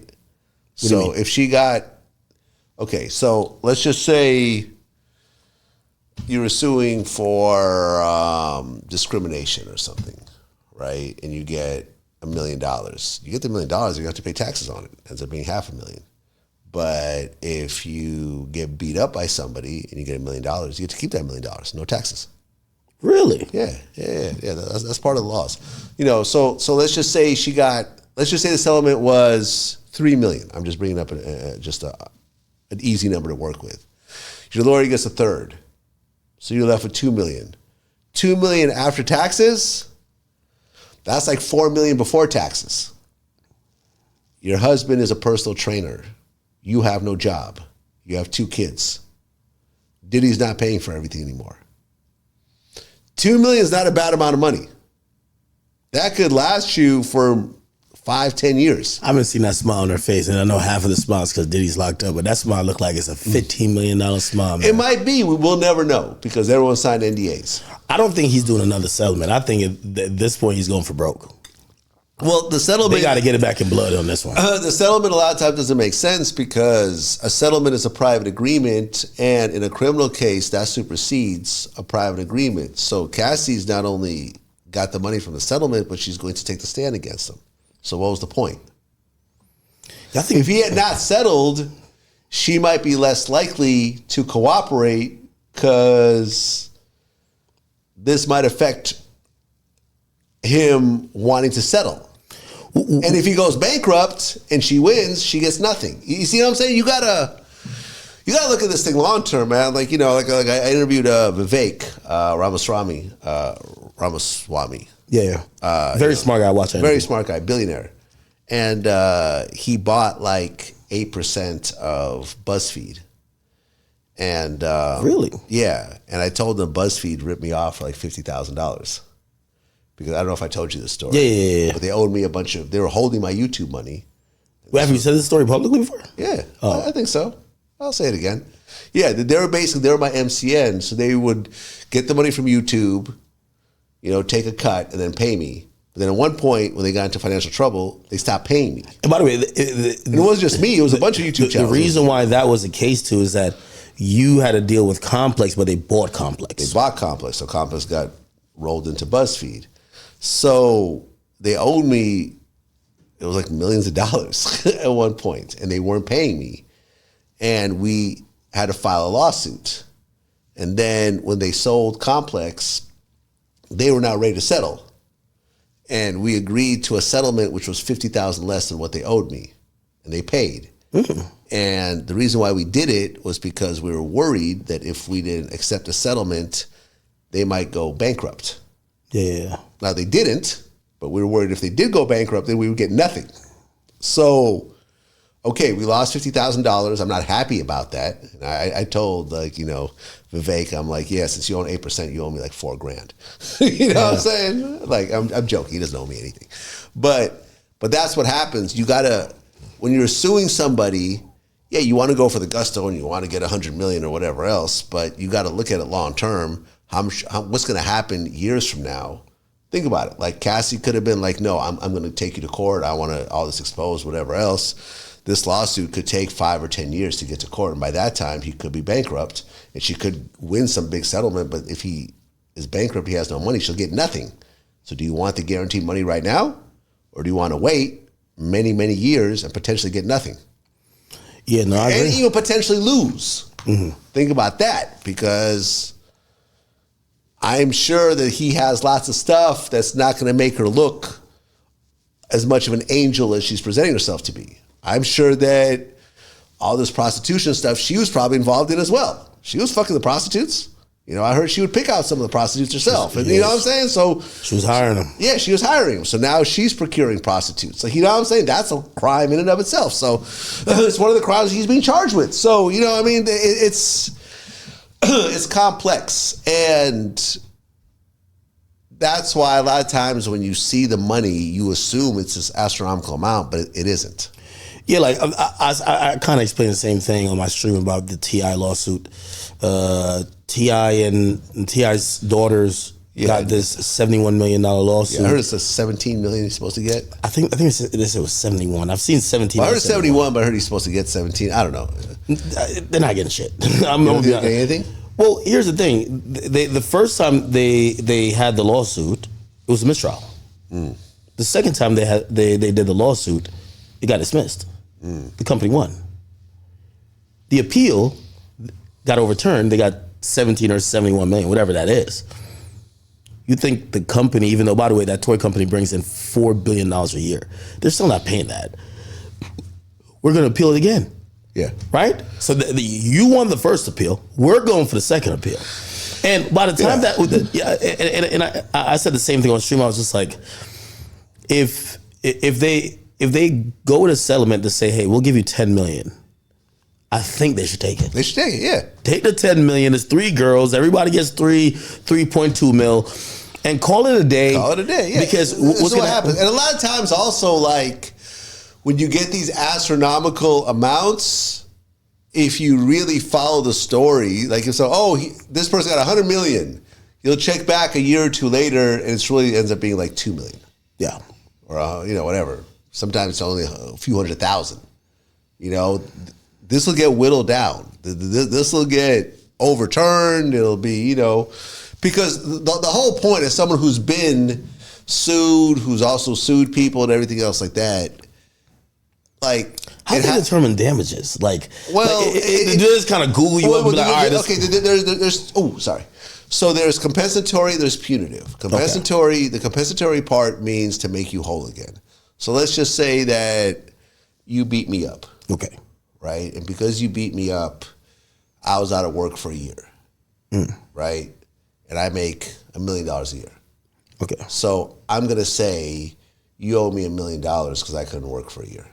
Okay. Right? And then it's up to the court system and the jury to say whether what I'm saying is actually true.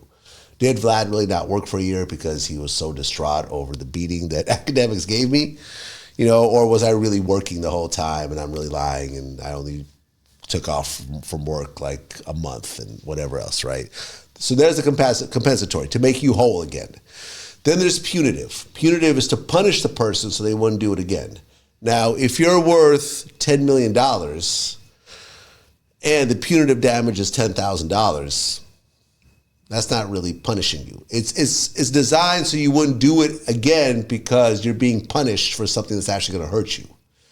So if you're worth 10 million and the punitive damage is $1 million, then it's like, okay, shit, I just lost 10% of my money. Let me think twice before doing this again. So compensatory, punitive. That's how a civil lawsuit gets put together. And the jury ultimately decides, or sometimes the judge will decide that as well. And it can be appealed. I seen that happen with the Quavo case. Quavo slapped this parking lot attendant $700,000. And the funny part, I was watching like bits and pieces of the defense. Quavo gets on the stand. Quavo says, I didn't punch him. He says, I slapped him. So the guy asked me, so, well, why would you slap him? He said, well, I slapped him to clear up some space. So he was in my face and I slapped him to clear up some space. Then his lawyer gets up there and says, hey, listen, we're admitting, because it's called like it's the clearest video I've ever seen. Yeah. It's like, yeah, we're admitting our client did slap him, but what's a slap worth? Yeah. Right? And I was like, all right, I guess that's an angle to try to get at it. Yeah. Well, clearly the slap was worth 700,000. Well, it probably is because of the punitive damage part, right? Now, would a slap make a person leave work? No. You go back to work the same day if you got slapped, right? But they're going to look at how much Quavo is worth financially. So let's just say Quavo is worth $50 million. And they could say, okay, $700,000 is a significant amount of money based on what he did, which wasn't that serious, but it's still punitive. Do you think they punished? So what happened was that they're punishing him with $700,000. No. Well, so Quavo slapped the guy. Yeah. Then Quavo's guys jump on him. Yeah. Now, obviously, the defense is going to be like, I didn't tell them to do anything to you. These guys are operating on their own volition. Yeah, but you could make the connection that these are people that are being directed by you by some extent, and I think juries are smart enough to get that. Okay, and if your staff beats someone up, you're responsible for that. right? If your bodyguard beats me up, I can sue you for what your bodyguard did. Ah, It's true. That's the way it works. That's the downside of having employees or having contractors. You're responsible for their mess ups. Well, a lot of people believe that, this is why you have the quote unquote crash dummies around you, that they'll do it, they get their hands dirty, that you can't get sued. You will get sued. Tony Yayo broke it down. He said a broken jaw will get you $50,000 from 50 Cent. So 50 always had, his goons around him. Someone would act up, one of them would break a dude's jaw, 50 would pay him $50,000 to make it go away. Yeah, well, You think I those guys got you at brought to 50,000? trial. God damn it. Yeah. Bring that shit to trial. 700,000 sounds a lot better. Well, it went to trial. Oh, shit. It'd be the Quavo thing. Yeah, that's what I'm saying. So, Yeah, exactly. but I'm guessing 50,000 is like to settle. Yeah, I mean, they probably offered him $50,000 to make it go away, and he probably said no. Yeah, I'm wondering how much they offered that guy. I mean, well, By the way, ironically, too, the baby who slapped somebody as well, he just settled immediately. Oh, it was a guy who supposedly rented him a property. Oh, yeah. And he shows up and slaps the guy. And settling, listen, as someone who's settled lawsuits with people multiple times, from the outside looking in, for people who've never been in lawsuits, have never been sued or never sued people, the assumption is, well, if I didn't do it, I wouldn't settle. And I would go to trial and I would win, right? That's the common man's thinking. But that's not reality.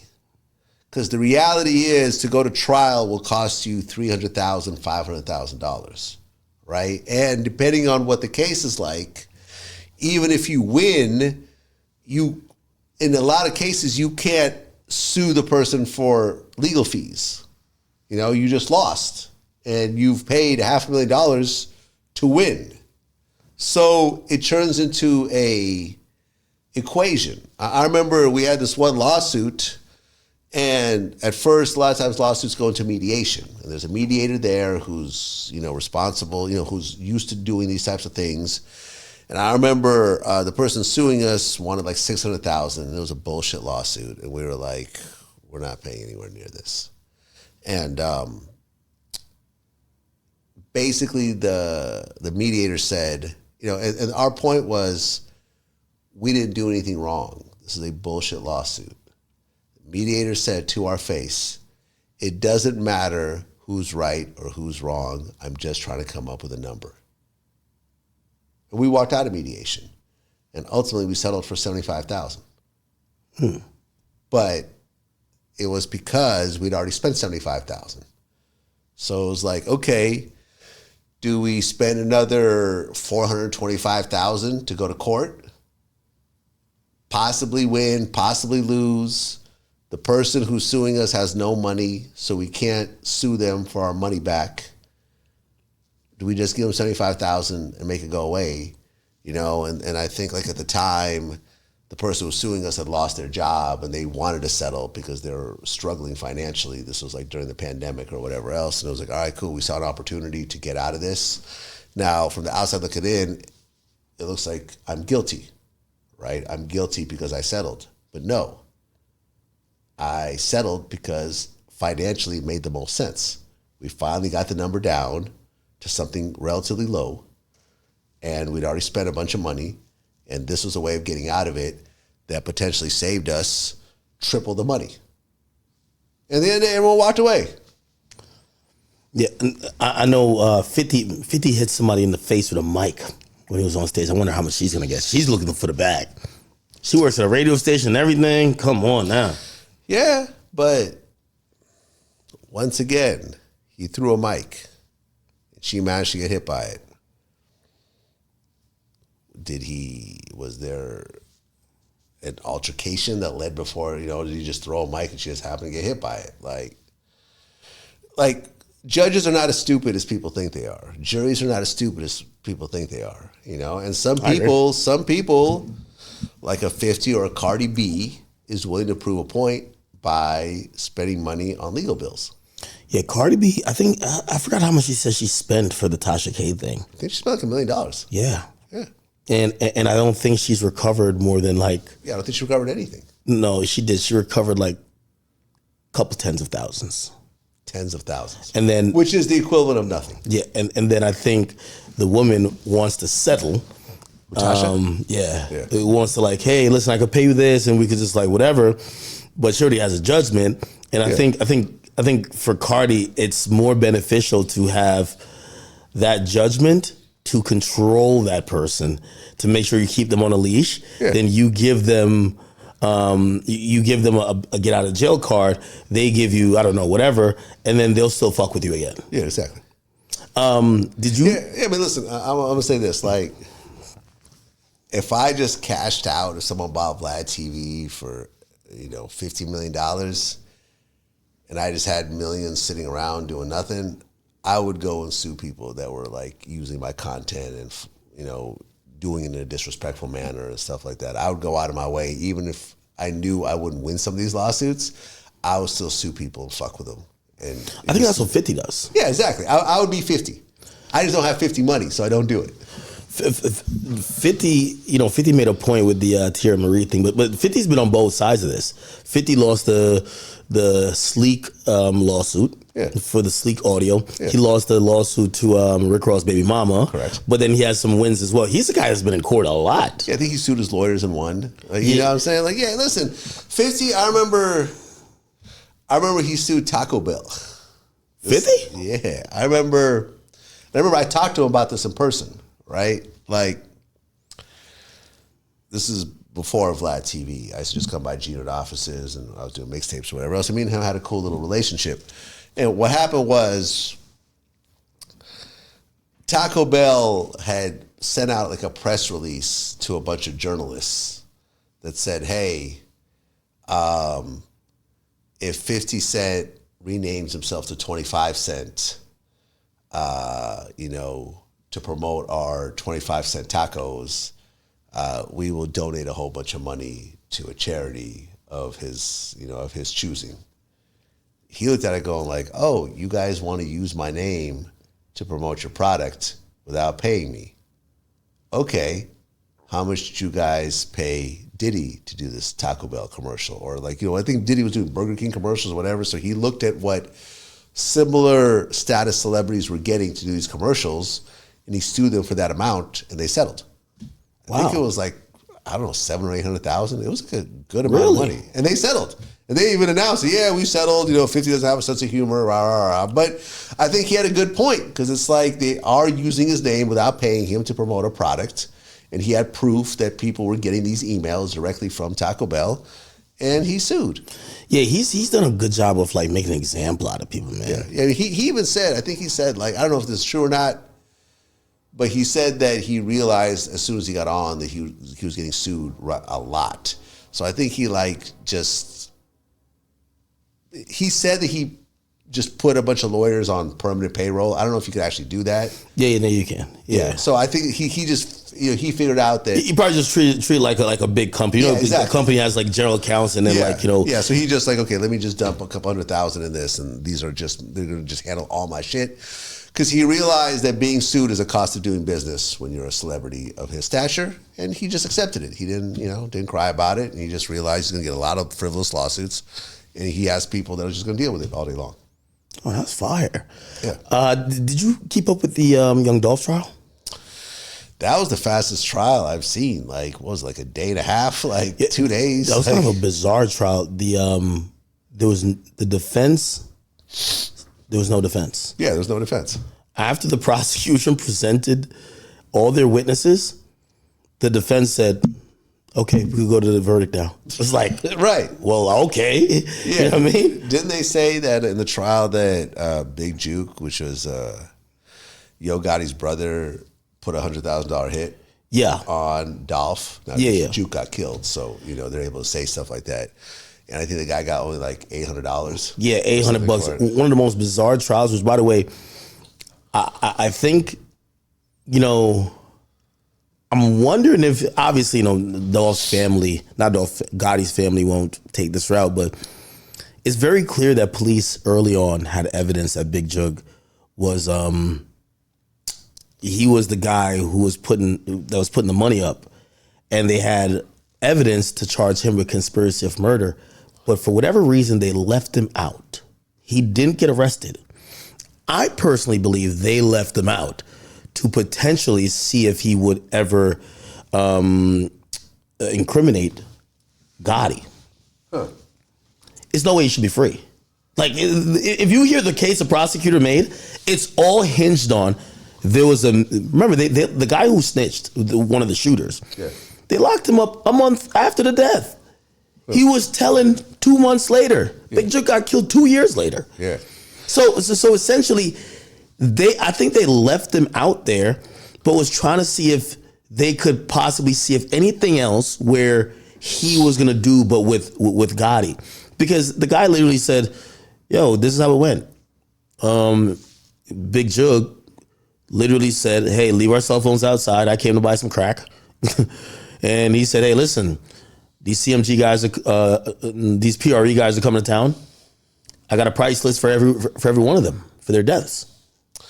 Yeah, I think the saddest part about this, and I made a tweet. I said, "Could someone please explain what the origin of the Dolph Gotti beef is?" Because I've heard so many stories, but not one definitive answer. And sure enough, the comments were a bunch of different stories with no definitive answer. Well, it's a mixed thing, though. Right. It's Gotti tried to sign Dolph, and Dolph didn't want to sign. Yes. There was allegedly a girl that they both messed with. You know, there's some street shit that goes outside of the rap thing that there was some sort of friction over. It's regular hip hop shit of people dissing each other and people taking it overly, sensitive. All of these reasons sound absolutely stupid if they result in murder. No, absolutely. You see what I'm saying? Absolutely. Like, Gotti got to feel crazy. Yeah. You lost your brother. Lost your brother. Your name is not mentioned in all of this. You're probably a target on your back. Hanging out. Considering that his brother got killed means that Gotti can't hang out in Memphis comfortably anymore. Probably for the rest of his life. And also, it puts a dampen on everything you have going on, because now you have fans who, they've almost immortalized young Dolph. Like, they're looking at you. Yeah, Dolph is actually a bigger rapper than Gotti is right now. Of course. Because of what happened. And they hate you now. Over what? Over you could have signed a rapper? Like imagine if me and Marlon Wayans, our conflict turned into one of us dying. Everyone would think we're the stupidest people ever to walk the earth. But this is the equivalent of that. And then there's a possible RICO case because there were 4 other shootings that happened before. They tried to kill. I'm not going to lie to you. Listen, rest in peace to young Dolph. But that man was a brave man. They tried to kill him 4 times. Yeah. He got shot in L.A. They tried to shoot him in Charlotte. Yeah, in the bulletproof truck. But I think a lot of it, you got to put it on Dolph as well. Like, these things happen to you and then you make songs bragging about it. As opposed to saying, okay, I just got shot up, or my car just got shot up. Let me actually talk to the people who I have the real conflict with and see if we can come up to some sort of understanding. That's definitely egos, and it gets to a point where it gets too far. But it's all ego. Like, it's all ego, and it's all, it's all ridiculous. Like, now... Vlad, a trial lets you know how stupid shit is. Yeah. When you listen to the trial, the guy gets on the stand, which, by the way, it's kind of like even utterly ridiculous that he's getting some type of, leeway or plea, because I know he cooperated versus the other guy. He hopped out the car first and fired the first bullets with the Draco. He's the one testifying. He fired probably the fatal shots. Yeah. He's testifying against the other guy. Yeah. And when that happens, he's on the stand and they're asking him, and he said, they're saying, why'd you do it? Because your story is that you showed up here because it's been on your conscience and you want to tell the truth. Well, why'd you do it? He said, well, it was my daughter's birthday. I had to go get some money for her. What the hell? That doesn't sound crazy. $800. That sounds absolutely crazy. Imagine facing life in prison for a murder and your prize is a PS5 with a couple of games. And I don't even know if you could get a subscription for the year after that. You can't get PS Plus. Hey, you know what's so crazy? The guy who got convicted, this is what I'm saying. This is like sending such bad messages to even the youth. I watched that guy in court. He was holding his stomach the entire time. He was sick. He was sick that the guy he went to do the murder with was testifying against him. He was sick that they had so much evidence against him. He was sick that everywhere he went, there was a damn camera that had him buying the outfit, putting the gas in the car, hiding in the car. It was all detailed. He was sitting like this the whole time. I could tell he couldn't sit still. When he gets convicted, and I know it's not him having his phone. Somebody else probably have his phone, but they want to keep a good face. They posted on his account, his Instagram account. He says, "Yeah, they could lock me up and throw away the keys, but I'll never bite the cheese." Yeah, I saw that. And I looked at it and I said, "What?" Look. I mean, I had this guy Joe Barone on my show today. He was a mafia affiliate. His dad was killed like 4 people. And he was an informant for 18 years. And if you really take a step back, right, you start to realize that these snitching stigmas and rules are really designed by the top guys to insulate themselves, of course, from the crimes and let all the younger dudes go to prison. That's why they had to create a RICO. For shit that they're actually, formulating themselves. When you get into, the white collar world, everyone cooperates. Nobody has any sembling of, you're not going to snitch, I'm going to do my time. Everyone cooperates, and that's fully established. But you get into, Black culture and Mexican culture and, white gang culture and stuff like that, and people are expected to do 30, 40 years because of a principle. And Vlad, I'm going to give you a story. The guy who I bought my house from, I'm Googling this shit because I'm like, buying this house. Google the guy's name. The guy's name is up in a scandal, SEC scandal. The guy worked on Wall Street. He worked on Wall Street. And apparently there was some shit that basically, to make long story short, he cooperated against like the other guys.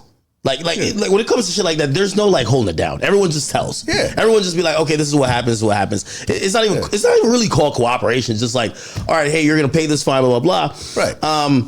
Basically, he took his part. Like he. The funny part about it, the guys or some of the people who he worked with, they funded his next thing. So that's why he got his money. He just couldn't stay in Wall Street. And that's why he moved. Yeah. All right, I'm out of the Northeast. Cool. So he got this other venture that's fully funded with some of the same guys. Yeah. And he just dipped. And I'm pretty sure it's like no bad blood. He's not bad. Fuck it, right? It's like It worked out amicably. Everybody, whether it was cooperation or whatever, everybody did what they had to do to make sure, because there is no... Yo, Vlad better hold it down for me, or else he can't come back to the streets. Like, for example, I tweeted this today. I said, mark my words, Diddy is going to cooperate against every single person that he can. He's probably writing down every name he could think of on the toilet paper in the cell, and he's probably gone through the whole roll. You know what I mean? Yeah. Now... Because I remember 1090 Jake said, like, in the feds, cooperation is actually like a big thing. Like, if you could snitch on somebody, they'll make deals with you. So, do you think that Diddy's gonna do 10, 20 years if he has a chance to snitch on someone and get that reduced by half? Shit. No. I wouldn't put it past Diddy to cooperate. First of all, he'll be D-snitchy, P-snitchy. You know what I mean? First of all, I think cooperation, we can see with the multiple different situations, cooperation doesn't mean too much in this culture anymore. Yeah. If we're not talking about, I don't even know if the mafia or mob still like exists in some form, or if we're definitely talking about a cartel. There is no repercussions from what we're seeing. You know what I mean? Like there isn't. And maybe it's probably like on a very small percentage that there are repercussions. I'm just wondering who the hell could Diddy give? And it feels like, once again, me and Hitmaker, Young Bird, we talked about this. I think Diddy's one of those people who stayed too late at the party. If you think about when the indictment starts, if you think about people he could give up, so the indictment the years that they start the RICO, 2008 until 2024, that's the year Jay-Z gets married. Oh. So if Jay-Z was into some fuck shit, he stops. And I'm allegedly, right? Yeah. A lot of people like kind of got out, right? Like, you know, some people, I've heard some people say what we're hearing about some of this freaky deaky shit with Diddy, that's the 90s. In a sense of it's not non-consensual, to be very clear. Like no one's saying, "Oh, we're doing non-consensual shit." The Cassie thing came in the 2000s, though. Yeah, apparently there was just a pattern of wild, freaky parties that he continued. Right? I get it, but there's nothing really illegal about being freaky. Like I'm still sort of scratching my head a little bit as to what exactly he did that was so bad. Honestly, like I understand things are being painted, and I remember I carefully went through the R. That's Kelly the nature case. of those type of allegations, though, right? Here's the thing. R. Kelly got convicted for underage sex. Now, that's something that's very clear and laid out, and there's no gray area about that. If the girl's 17 under federal guidelines, that's statutory rape. But here's the thing, Vlad. Right? The nature of what sexual assault is or how the allegation could be made is about did you give consent, which is not something that is just standardized and set in stone. It's not. It's very fuzzy. Even though technically if you gave consent at the time, it means if everything was good, they're cool. You can't change your mind 20 years from now. Like right now, let me ask you a question, Vlad. If you were a woman right now and you had sex with Diddy, maybe Diddy was wine and dining you, probably selling you a dream. Hey, listen, you're going to be my main girl. I want to have a kid with you, blah, blah, blah. Cool. He flies you out, brings you to Aruba, smashes you a couple times, doesn't answer the phone after that. Yeah. Right now, when you see him going through all that, think about, all right, you may have done some things that maybe you never wanted to do. You never did a threesome, but you're like, I like this guy, and wow, if this is how I got to do. You've never done anal. Whatever. But he wants to do it, so. Cool. Yeah. Now when you're sitting back and you're watching this all happen, do you say, let me hit up a lawyer? Or do you say, well, no, I actually wanted to do that, even though it didn't turn out my way? Be honest. I mean, it depends where you are in life. Right? If you're happily married. I'm talking to you're a woman, right? Let's say you're the part of life you're at is that financially you could definitely use a couple bucks. Right. So which point you'll probably sue. So when you see things like that, if you're happily married to a multimillionaire, you probably won't. Yeah, and by the way, here's the thing too. There's that one Jane Doe who, by the way, obviously, you know, I'm wondering if she's going to get added to the criminal indictment, but she said she was 17. That was the first Jane Doe. Yeah, I heard about it. Was that the candy one? Yeah. Or no, is that the one in the studio? Yeah, I remember that. Yeah. So, so once again, there's pictures of her in the studio. Well, here's the thing. What does that prove? It proves that you were in the studio and you took some pictures. If there's a picture of Diddy's hand up your dress in the studio, then yeah, I get it. But to take a picture where you're smiling next to the Bad Boy logo at Daddy's house, I've been at Daddy's house. Like, you know what I'm saying? Like, I interviewed Young Berg at Daddy's house. Like, Diddy wasn't there. I was there. I mean, I could take a picture of me at Daddy's house and say that Diddy raped me. Like, you know what I mean? Like, it'd be hard to prove that he was even there or not. Like, I've heard a few people that have had no sexual contact with Diddy who's contemplated that. I'm serious. Exactly. Like, they're literally like... Yeah, no, it's wild. It's wild. Because I don't even like... Let me tell you, like, I don't even like the concept of being able to sue someone under a Jane Doe or a John Doe. I think that that's foul. They threw out the first one. Well, I think it's a miscarriage of justice because if you being anonymous and suing someone publicly, their name gets run through the dirt because of you, and then when it gets thrown out, you walk away as if nothing had happened. But they're left with the stigma of being accused of a bunch of crazy shit. Yeah. My whole thing is that if you're going to be a Jane Doe and you sue somebody, they should be a John Doe, and that whole lawsuit should be completely private, until maybe it's done or whatever else. I agree with that. You know what I'm saying? But if you sue someone publicly, you should have to be, exposing your name. People are like, oh no, but that's not fair because these powerful men could ruin their lives. Now, fuck that. You're trying to get a big paycheck. You're trying to go for that bag, whatever else. You need to put your name out. Well, I've talked to a bunch of like attorneys who are watching these cases, and they're like, "Hey, listen, the new way how to legally slander someone's name is to do it via lawsuit. Yeah. There is no Like Lil Rod. Yeah, there is no repercussions, and obviously there is repercussions. Like for example, that lawyer, that lawyer. They're trying to sanction him, right? Yeah, did they sanction him? Well, they referred him to a sanctioning committee. That's a whole process. Yeah. When he filed one in New York for Liza Gardner, he included UMG, and he literally apologized. Yeah. And because they said, no, you're doing this BS too much. We're gonna send you this. We're gonna put some sanctioning things in. Yeah. And he basically said, hey, we'll drop you guys from a lawsuit as long as you don't refer me to the sanctioning committee. They referred him anyway after he did, so he's bad. Yeah, no, listen, like going through the Lil Rod lawsuit, I have yet to see anything in that lawsuit that looked like it was truthful. The whole thing looked like a pack of lies. But here's the thing. Down to like the pictures of like Stevie J doing some sort of gay activity when the actual gay porn star came forward and said, that's me in those photos. Well, here's the thing. The majority of these salacious things that came out came from that lawsuit. Right, like obviously the Cassie stuff, we've all verified most of that stuff. Like exactly. The other stuff that's not verified, we'll probably verify later. His stuff said that Diddy had underage girls. The women came out, we're almost like 40 now. Like back then, we're late 20s. Yeah, no one has co-signed anything in that lawsuit. Yeah, no, I agree.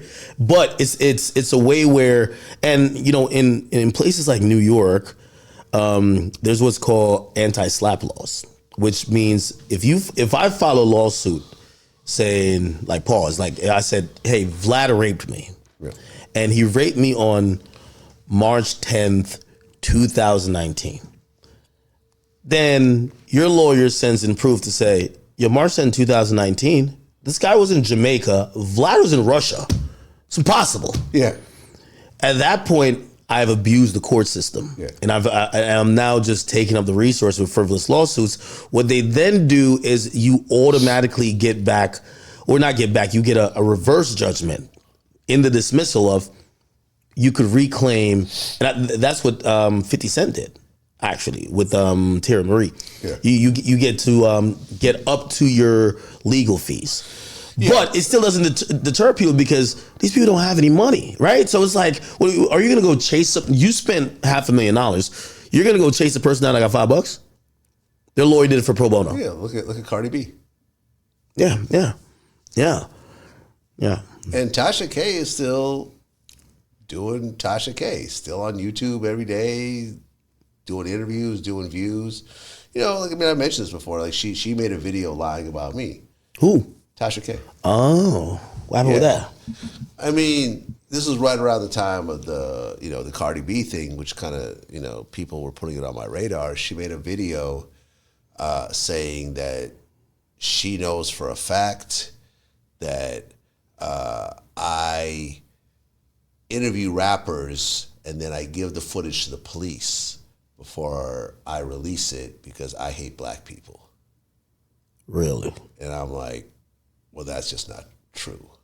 You know what I mean? Now, whether I hate black people or I don't hate black people, that's an opinion. Like that's, what I'm saying? You can say that and whatever. But I don't send my footage to the police before I upload anything. I upload it, and then whatever happens with it is whatever happens with it. I've never sent my stuff to police ever. So my lawyers, I reached out to her, and I'm like, I need this removed, and I'm CCing my lawyer. She's like, oh, can we talk about it? I'm like, I'd rather not. I just want it removed. And she was like, well, I'm not taking it down. I'm like, okay, Ariana, let's go forward with this lawsuit. And then an hour later, fine, I removed it. I hope you enjoy, attacking a woman, and blah, blah, blah, I hope your male G-spot is tickled, fuck you. But she removed it. You know what I'm saying? And it's like, a lot of this stuff is just sort of unnecessary. Like, I mean, listen, the funny part was that when Tasha first came out, I actually hit her up and said, hey, congratulations. I see you doing your thing. Yeah. If you ever want to talk or whatever, like how I am with people like you. Like, when I see someone who's doing their thing, I reach out. I've never said anything negative about her. So when I saw that, I was like, well, what's this from? Like, this is just kind of odd, right? But I think like with Tasha, I think that like her platform is sort of muddling the truth, creating these. I've seen another person who does that. I've been watching them, and I've never been the type to include a lawyer, because I do understand that I think people are trying to make content, but sometimes people go too far. They'll create a whole narrative about you. Yeah, man. Listen, there's a bunch of videos. This is what I'm saying. Like a bunch of these videos using my content, whatever. Don't let me cash out, because I'll sue everybody. I will absolutely tear people up, and hem them up in court and make them spend hundreds of thousands of dollars. But like I said, I don't have that much extra money to do dumb shit like this. Yeah, and also what I just want to say is that like you could create. You're always going to get a lot more views when you create conspiracy theory content that's not based on facts. Yeah, because all you got to do is create something else that's even bigger to kind of, supplement that, and then kind of link other things, and then people are down this rabbit hole that you hold the keys to. It's like you're telling a fictional story. Exactly. They don't know where it goes. And when you look at the biggest interviews, like Shannon mentioned how before the Cat Williams interview, the biggest interview on YouTube was Joe Rogan interviewing a UFO guy. That's all conspiracy theory, 100%. No one has a UFO. No one has footage of an alien. Like, this is all conspiracy theory. So the biggest interview ever was full-blown conspiracy theory, which is followed up by the Cat Williams interview, which is, once again, full-blown conspiracy theory. Do you really think that Harvey Weinstein offered to suck Cat Williams' dick for $15 million? I don't know, Vlad. I'm going to be honest with you. After he got his Diddy shit right, I'm like...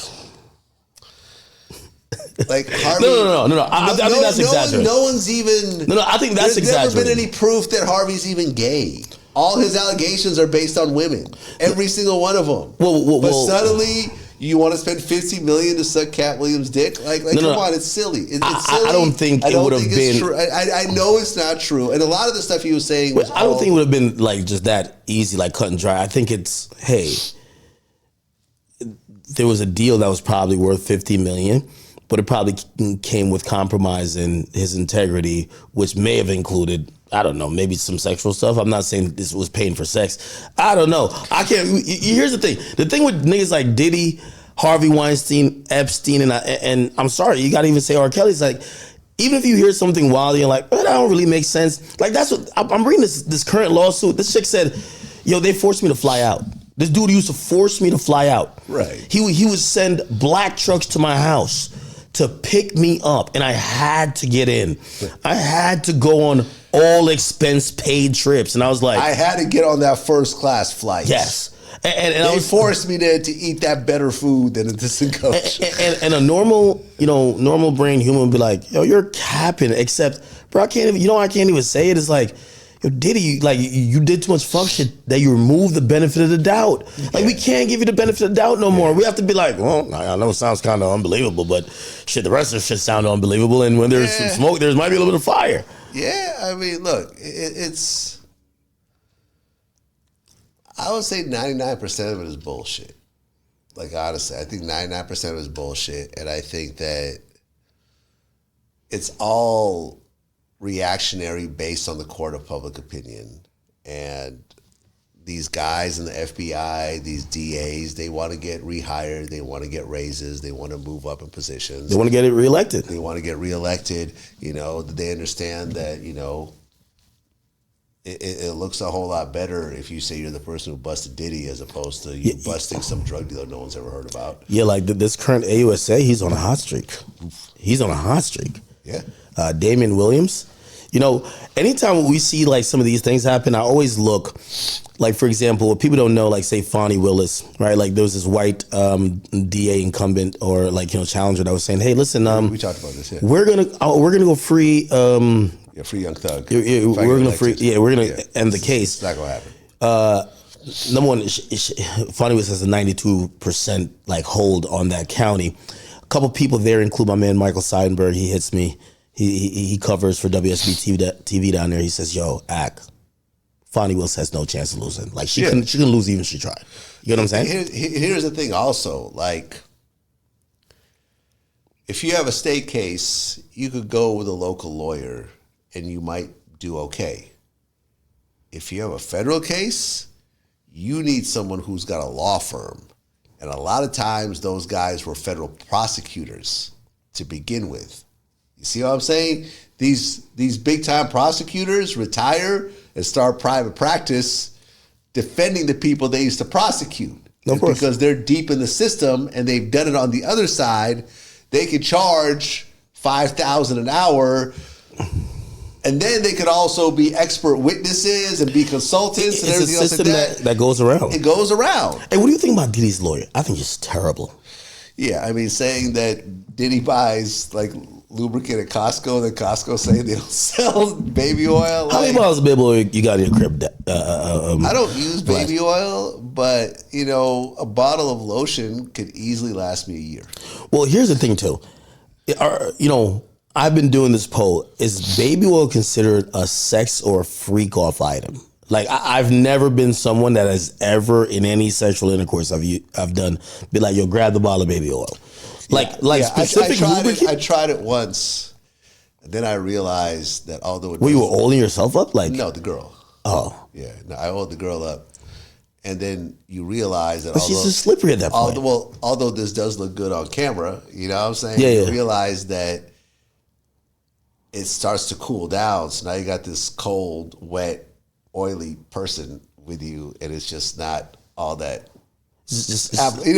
tantalizing at that point. So it's like, yeah, but listen, I would have started believing the AUSA if he came with, hey, listen, this dude likes to do anal. And that's the lubricant. I'm like, all right, I guess so. But also you got to think that what Diddy's getting accused of is being a cuckold. He's watching people have sex in front of him. So if you're watching, then maybe the baby oil brings a visual aspect. Maybe squirting the baby oil on them? I don't know, man. I don't know. I think that visually baby oil does make it look more appealing, like I'm saying. And if you're not participating yourself, if you're just watching, because they're saying that he would watch in person, he'd watch on his phone in the other room, whatever else. So visually, yeah, maybe he likes to see Cassie get oiled up and rammed by some dude with a big dick. Like, I mean, that's basically what the lawsuit. I'm still going off. This is some totally non-black activity right here. I don't know what's going on. Somebody must have told him. Listen, I'm not with the conspiracy theory. I know some people throw the Clive Davis thing in there, but listen, somebody told that behavior to Diddy. It's no way. There's black dudes don't do that type of stuff. I had this one girl. She was into that. She had a guy that was in Miami. And I remember, like, I used to, like, know her back from college. And then we, like, linked up again. And she's like, I have a boyfriend. So I'm like, oh, well, why are we hanging out? And she was like, oh, no, it doesn't matter. Like, my boyfriend is okay if I have sex with other dudes. Right. And I was like, okay. I was like, that's kind of odd. But then she told me, she was like, well, it's usually, there's one caveat, though. He tells me what I could do when I could do it. And at times, I need to record it that he could see it. That creeped me out. He was like, oh. So did you do it? Well, first of all, so one time she came over, she's like, yo, he told me this week I can't have sex, but I could give head. I was like, oh, what the hell? And she had these like weird rules. I was like, all right. Then one time she requested, she was like, hey, I want you to film this, but we have to send it to him. And I just got weirded out by another man looking at me. Yeah. I'm going to be honest with you. I was just like, oh, wait, your boyfriend? Well, plus you don't want sex tapes floating around. Yeah, of course not. That's one thing I've been pretty good about. Yeah, no, of course not. But that's not like that's an activity where I'm like, how does Diddy get into that? Like, how come we never heard this before? I heard the gay stuff with him so much. Here's the thing, right? When people say, "How come we haven't heard this? Why? This is so shocking." What do you know about my sex life? Well, you don't have wild parties every time. You don't know that. I may have wild parties. Diddy propositioned like how about much do my 40 dudes. employees know about my sex life? Vlad, you're not out there like that. You don't know that because I just keep it private. Whatever I do, along with Vlad, big part of my life, I keep it private. I've heard 50 stories about Trey Songz. Well, yeah.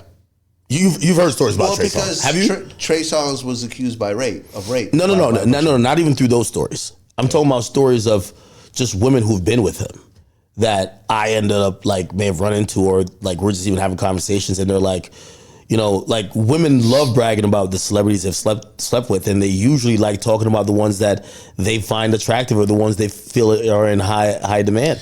Well, and Trey Songz is a sex symbol like a Chris Brown and so forth. Exactly. So women are going to brag about that. You know what I'm saying?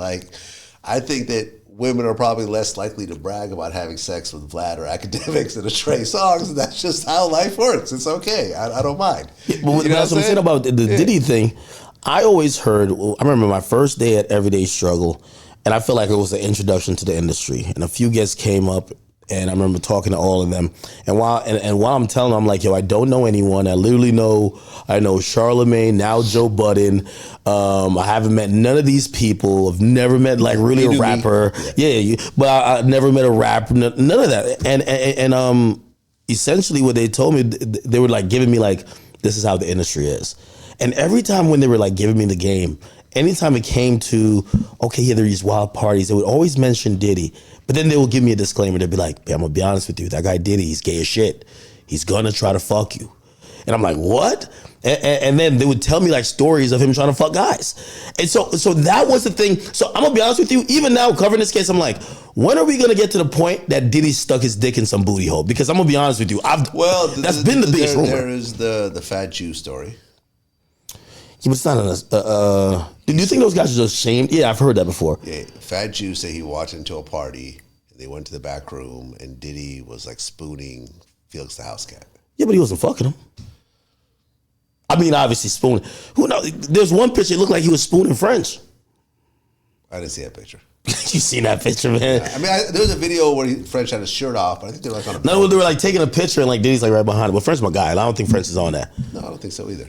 But I'm saying, having your shirt off as a guy is not a big deal.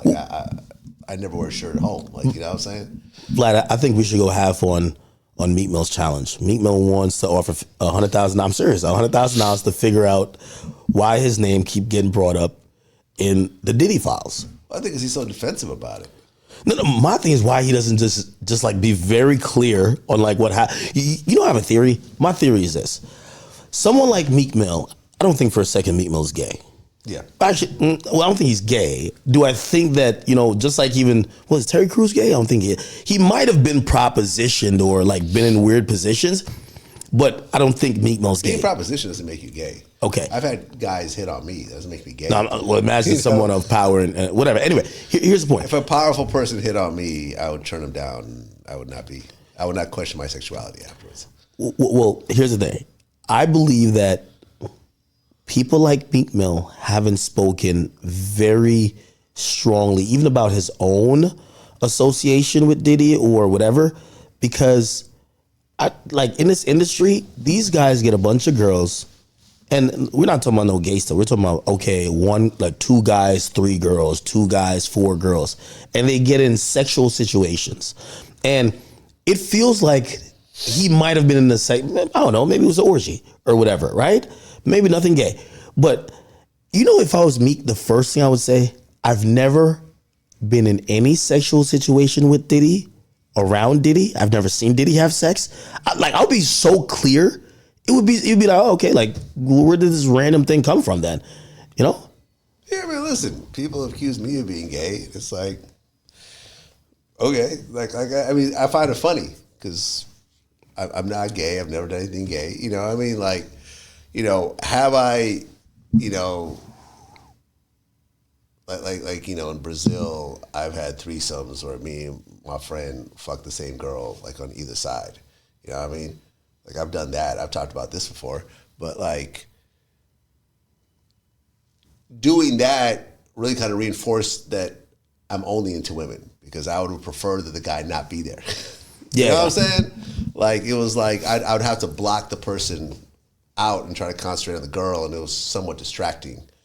And, you know, it's not something I'm into, you know, but I did try it. Like, you know, I mean, because it was, okay, yo, let's both fuck her. Yeah, all right, we're both, you know, drinking, and she was down to do it and whatever else. But, like, I could talk about it and I could be comfortable about it. And, you know, it doesn't mean that I wanted to fuck my friend or we fucked. Like, that definitely didn't happen. But, yeah, I've been in some shit that some people might consider that to be kind of borderline or whatever else, you know what I mean? But well, you white too, so you get a pass. I ain't gonna lie, but I would be honest. I have no idea why Meek just doesn't come out, right, and just literally just say. Well, he doesn't really do interviews, so well, I just think he's a bad communicator. Yeah. Okay, let me shut this off.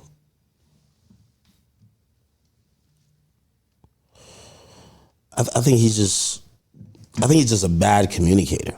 Yeah. If you ask me, like I would have been came out and just like completely clear the air. You know what I mean? Yeah, but then like for example, even the thing with the daddy thing, right? He's been called daddy by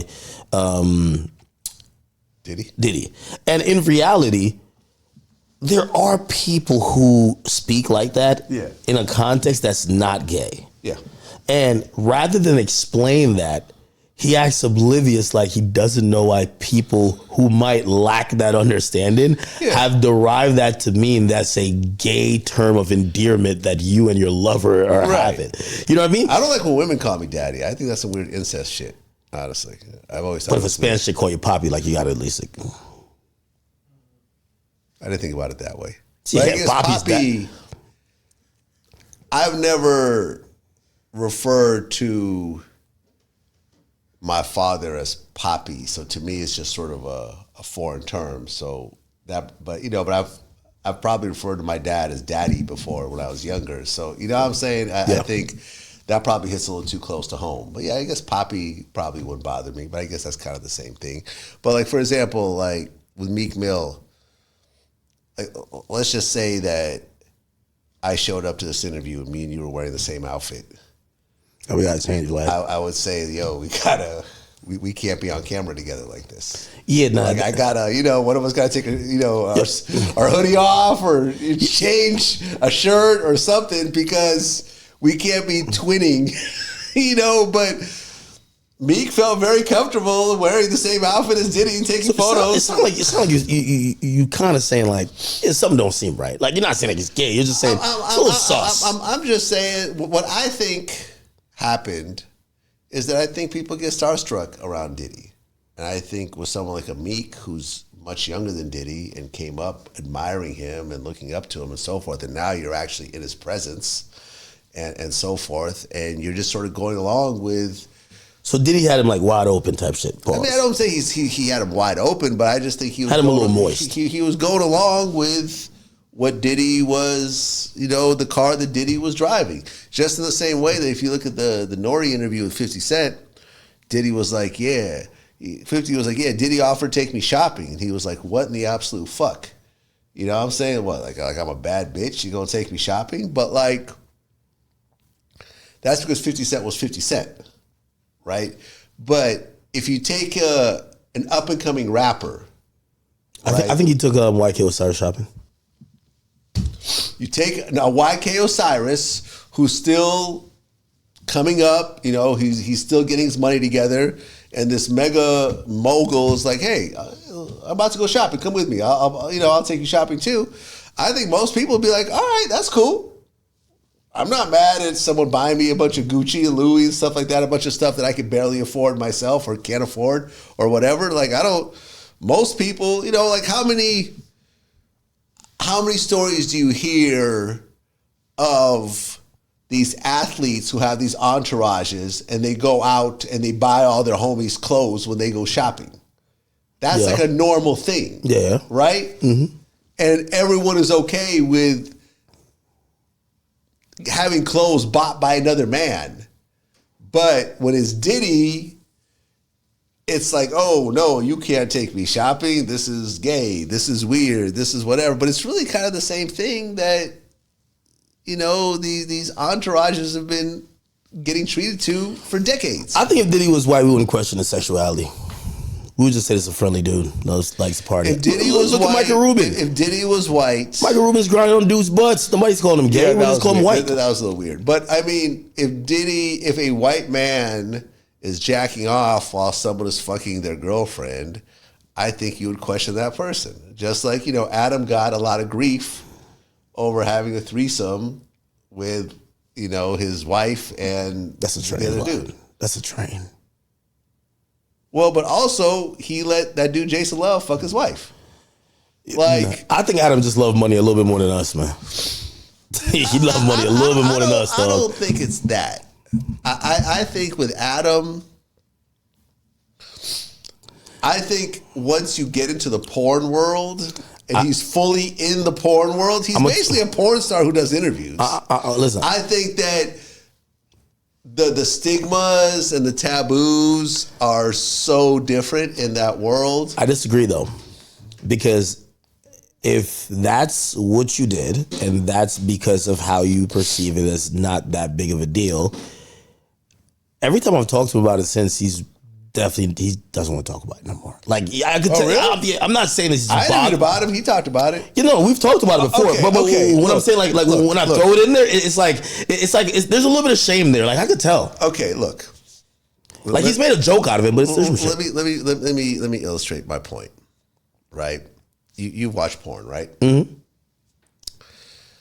From what I was told, I've never done this myself, but when you are fucking a girl and doing double penetration, right? With another man? Well, two dudes and a girl. Oh, yeah, I've never done that. Hell no. No, well, let me finish, right? But you've watched porn movies where a girl is getting fucked by two dudes. No, I can't watch that. Okay, but you're aware that this exists. No, of course. Right? Of course. I'm aware it Whether you watch it or not. Yo, two dicks in a room just sounds like a sword fight. Right. But, so a girl, there's two dudes, and she's on top of one of the guys, and he's fucking her in the pussy, and there's a dude on top of her who's fucking her in the ass. From what I was told, because the membrane between the vagina and the anus is not that thick, you could actually feel the dude's, like, as you're fucking her, you could feel the other dude's penis as you're fucking. You see what I'm saying? You're literally, it's like the penises you're aware that there's another penis not too far away, and it's rubbing up against your penis with a little thin membrane of woman in between. Yeah. Right?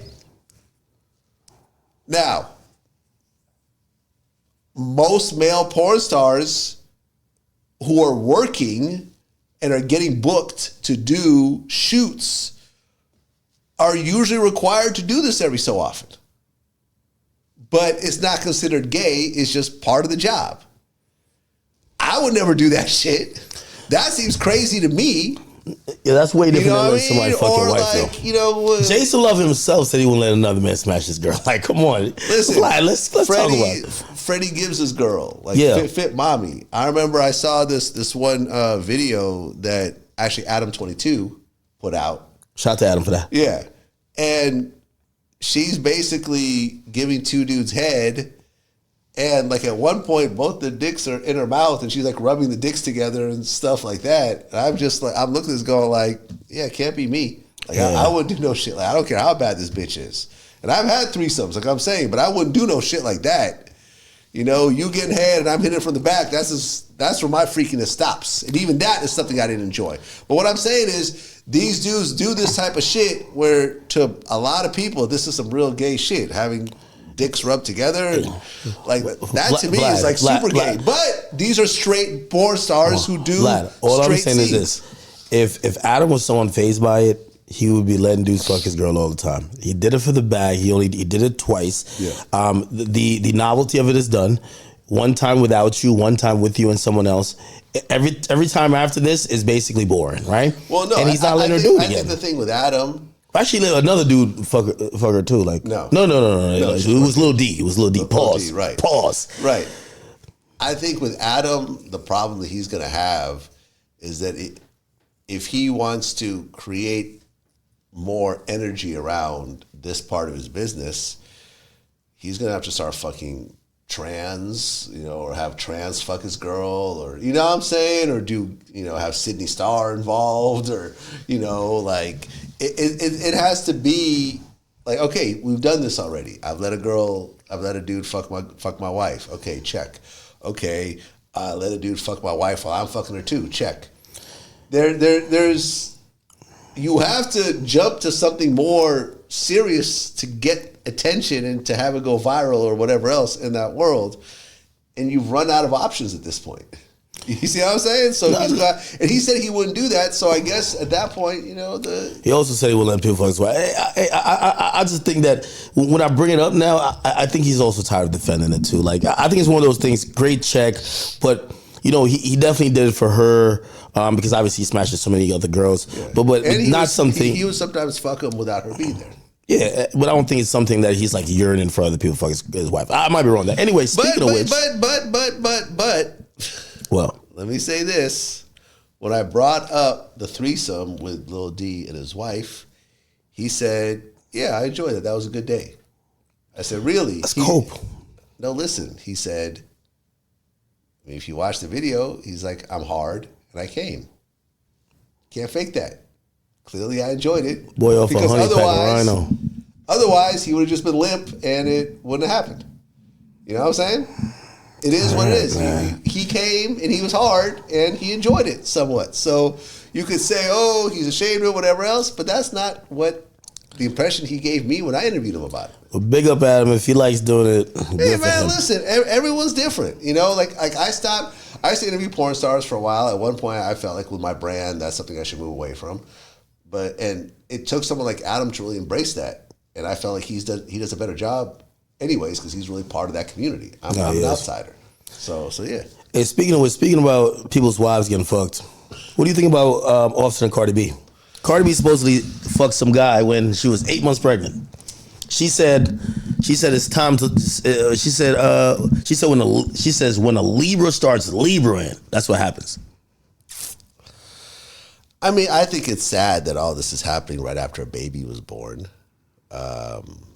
The fact that she's getting divorced as she's about to give birth, and as soon as she does give birth, now they're publicly spatting about who they were fucking along the way, and she's posting text messages how he wants to masturbate with her on the phone, and it's just a lot of stuff that honestly I feel is kind of child abuse to a certain degree, because the kids, their oldest is probably old enough to see this kind of stuff. The oldest is 6.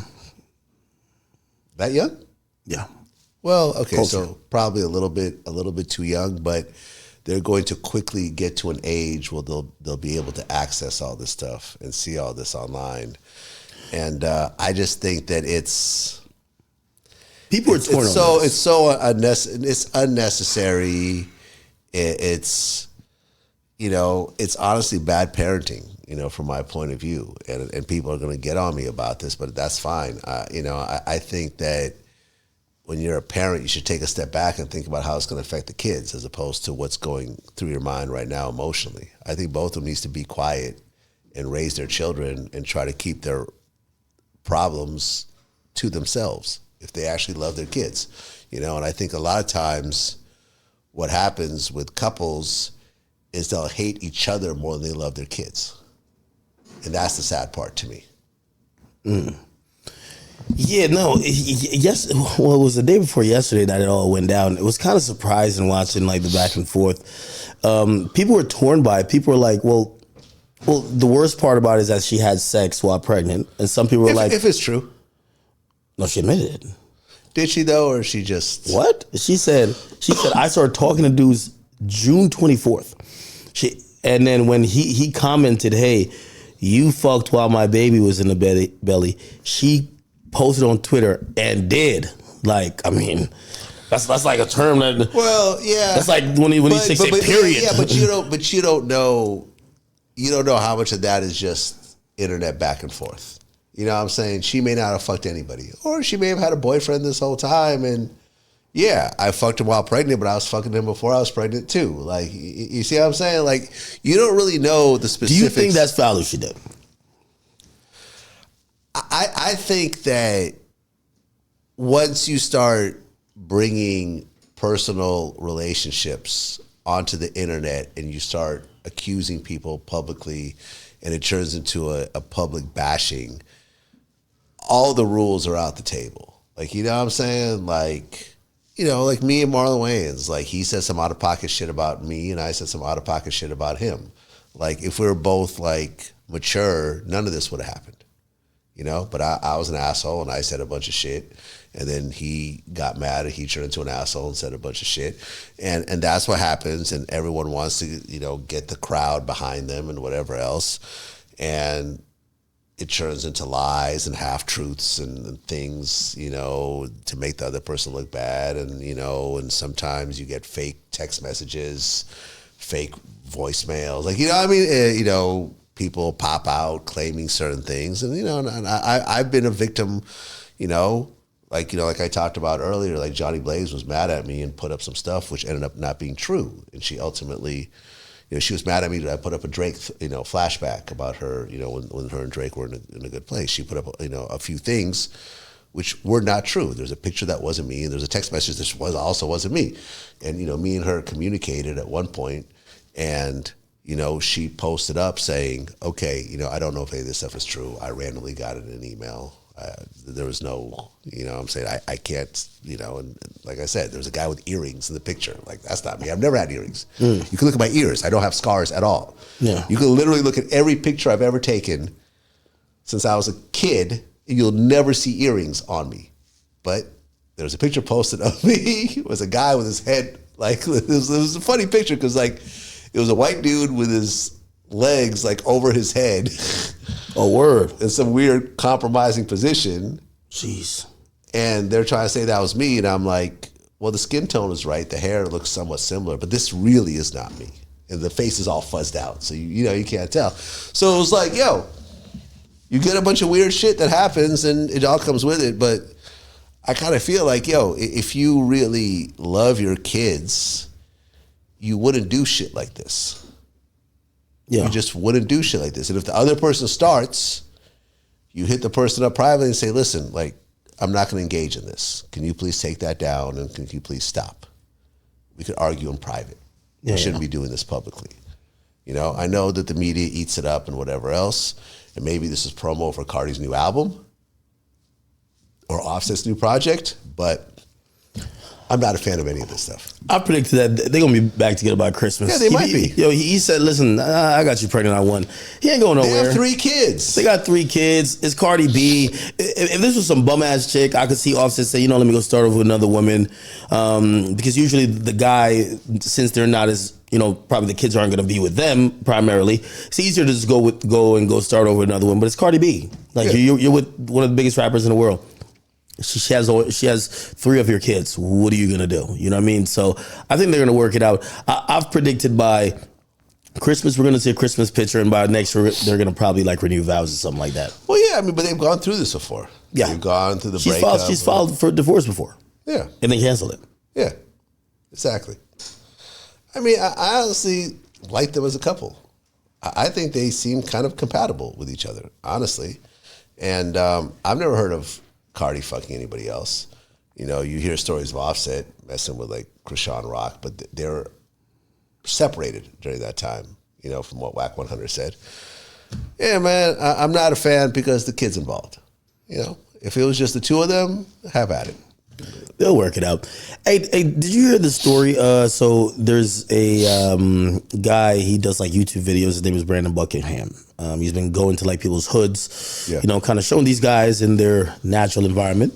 And apparently he went to Chicago, but he had a Philadelphia artist with him, Skrilla. And apparently some people pulled up and there was shots fired. There's rumors that, you know, the rapper was shot, but maybe he was shot even as well. And this is off the heels of that other rapper who got murdered after doing a video with this guy, right? Yes. And I thought about it and I said, wow. Because me and him, we got in the back and forth, and he told me, he's like, yo, he said, you're a coward for not going out there and being feet on land. And I said, you know, today after hearing 2 shootings, 2 videos, and I said, I think it's cool to be a coward. I like being a coward. Look, You used to do Yeah. these run and gun interviews in the field back in the day. What's your thoughts? I mean, my first interview, my first video project ever was with Game and New Jersey Devil. He was this dude from New Jersey who was like a blood, and and I remember going to the studio in New Jersey, and dudes are pulling out guns, pointing them at the screen. Were you in front of the camera? With me holding the camera. Did you be like, yo, is that not loaded? I mean, you kind of think about it afterwards, but at the time, you're kind of getting... Damn, you were in the field, Vlad. Yeah, Feet on land. But I could tell you, I interviewed Lil Easy, who was Eazy-E's oldest son. And we did the interview in front of his... in front of Eazy's grandparents' house, his great-grandparents' house, and Eazy was essentially raised by his grandparents. So this was like in Compton on the corner. It was like a known block. And I remember me and Lil Easy talked about this when we did our first interview. And he didn't deny that this happened because it actually happened. And I remember we were about to start the interview. You got to understand, this is not Vlad TV. This is Vlad DVD days, where I'm a fringe character. I'm a DJ who's doing video. So I'm not really that known. It's not like a big thing that I'm out there. But I'm getting ready to film, and he kind of sets up kind of on the corner. He's kind of leaning up against a car, I think. And before the interview starts, one of his friends walks up to him and hands him a pistol. And he tucks the pistol into his waist. This is before I actually start, this is before I press the record button. This is not on camera. This is real life. So he tucks the pistol in his waist and then, puts his shirt over it. So I'm interviewing him, and the whole time his head is on a swivel. He's talking, and then he turns around, talking, turns around, talking, turns around. And I'm holding the camera going like, where the fuck are we right now? Like, what the fuck what did I just walk into? This dude, it looks like a drive-by is about to happen. Yeah. Right? I mean, you got a pistol, you're looking around to see who's coming. I don't have a gun. I don't have security. No one's watching my back. Yeah. He might be able to return fire. I'm just going to get shot. And I just said, that's it. I'm not doing this again. Fuck the authenticism, I'm not putting my life in danger to try to have a cool backdrop or have people, function in their own neighborhoods or their own studios or whatever. This is where, as I started to mature, it was like, okay, we're going to have our studios, people are going to come to us, and we'll have security there when necessary. But, I'm saying we're going to limit the amount of people that come, this, that, and the third. I'm not going to be put in this position where I'm worried about my life. I mean, even like, for example, like, when I interviewed Quando Rondo, he was like, well, I'm on house arrest. You got to come to Savannah. And I'm like, all right, he had cool. you in the trenches. Well, no. So I was like, okay, where would you like to film it? He was like, well, there's a studio in the JW Marriott. The JW Marriott's like a 5-star hotel. You see what I'm saying? And the studio is actually part of the hotel.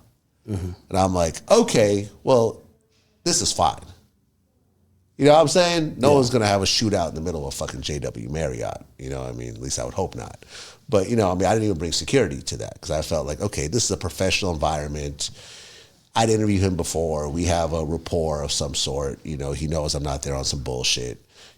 I pose no threat to him whatsoever. His ops aren't going to roll up into the JW Marriott and shoot up the place. So, yeah. But if he told me, like, yo, come to my studio, like, in the trenches, I'd be like, nah, I'm not doing that. I'll rent my own studio. You can come there, and we can go from there. So, yeah. Wow. You could feel that you're all authentic and stuff like that, but, I mean, this guy allegedly got shot. What's the name of the guy from Chicago who got killed? King Von? No, the media guy. Ooh, Zach TV. Zach TV was out there with it. Zach TV. Rest in peace to him. He was a legend. Way braver than me. Zach TV. Killed by probably the same,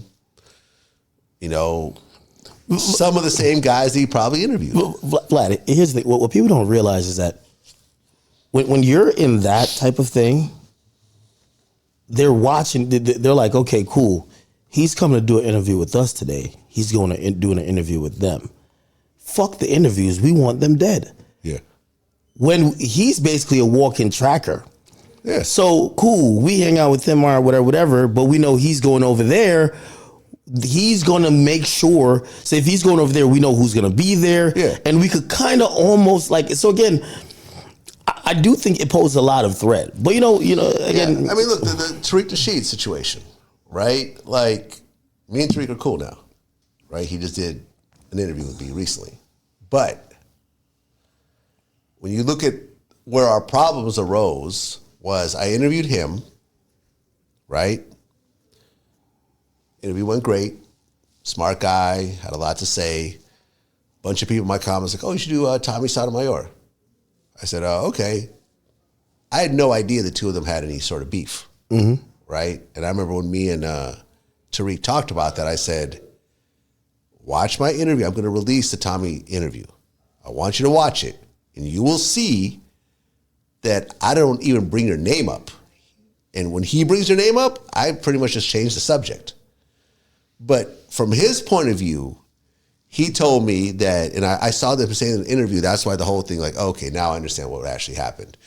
He thought, oh, I interviewed him, then I'm going to bring in a guy he's beefing with to try to amp up the beef. Yeah. And since Tommy was bragging that he's going to do an interview with Vlad TV on this day, on this time, he's in town, at the same studio that I just interviewed Tariq a month ago, Tariq knew where to go.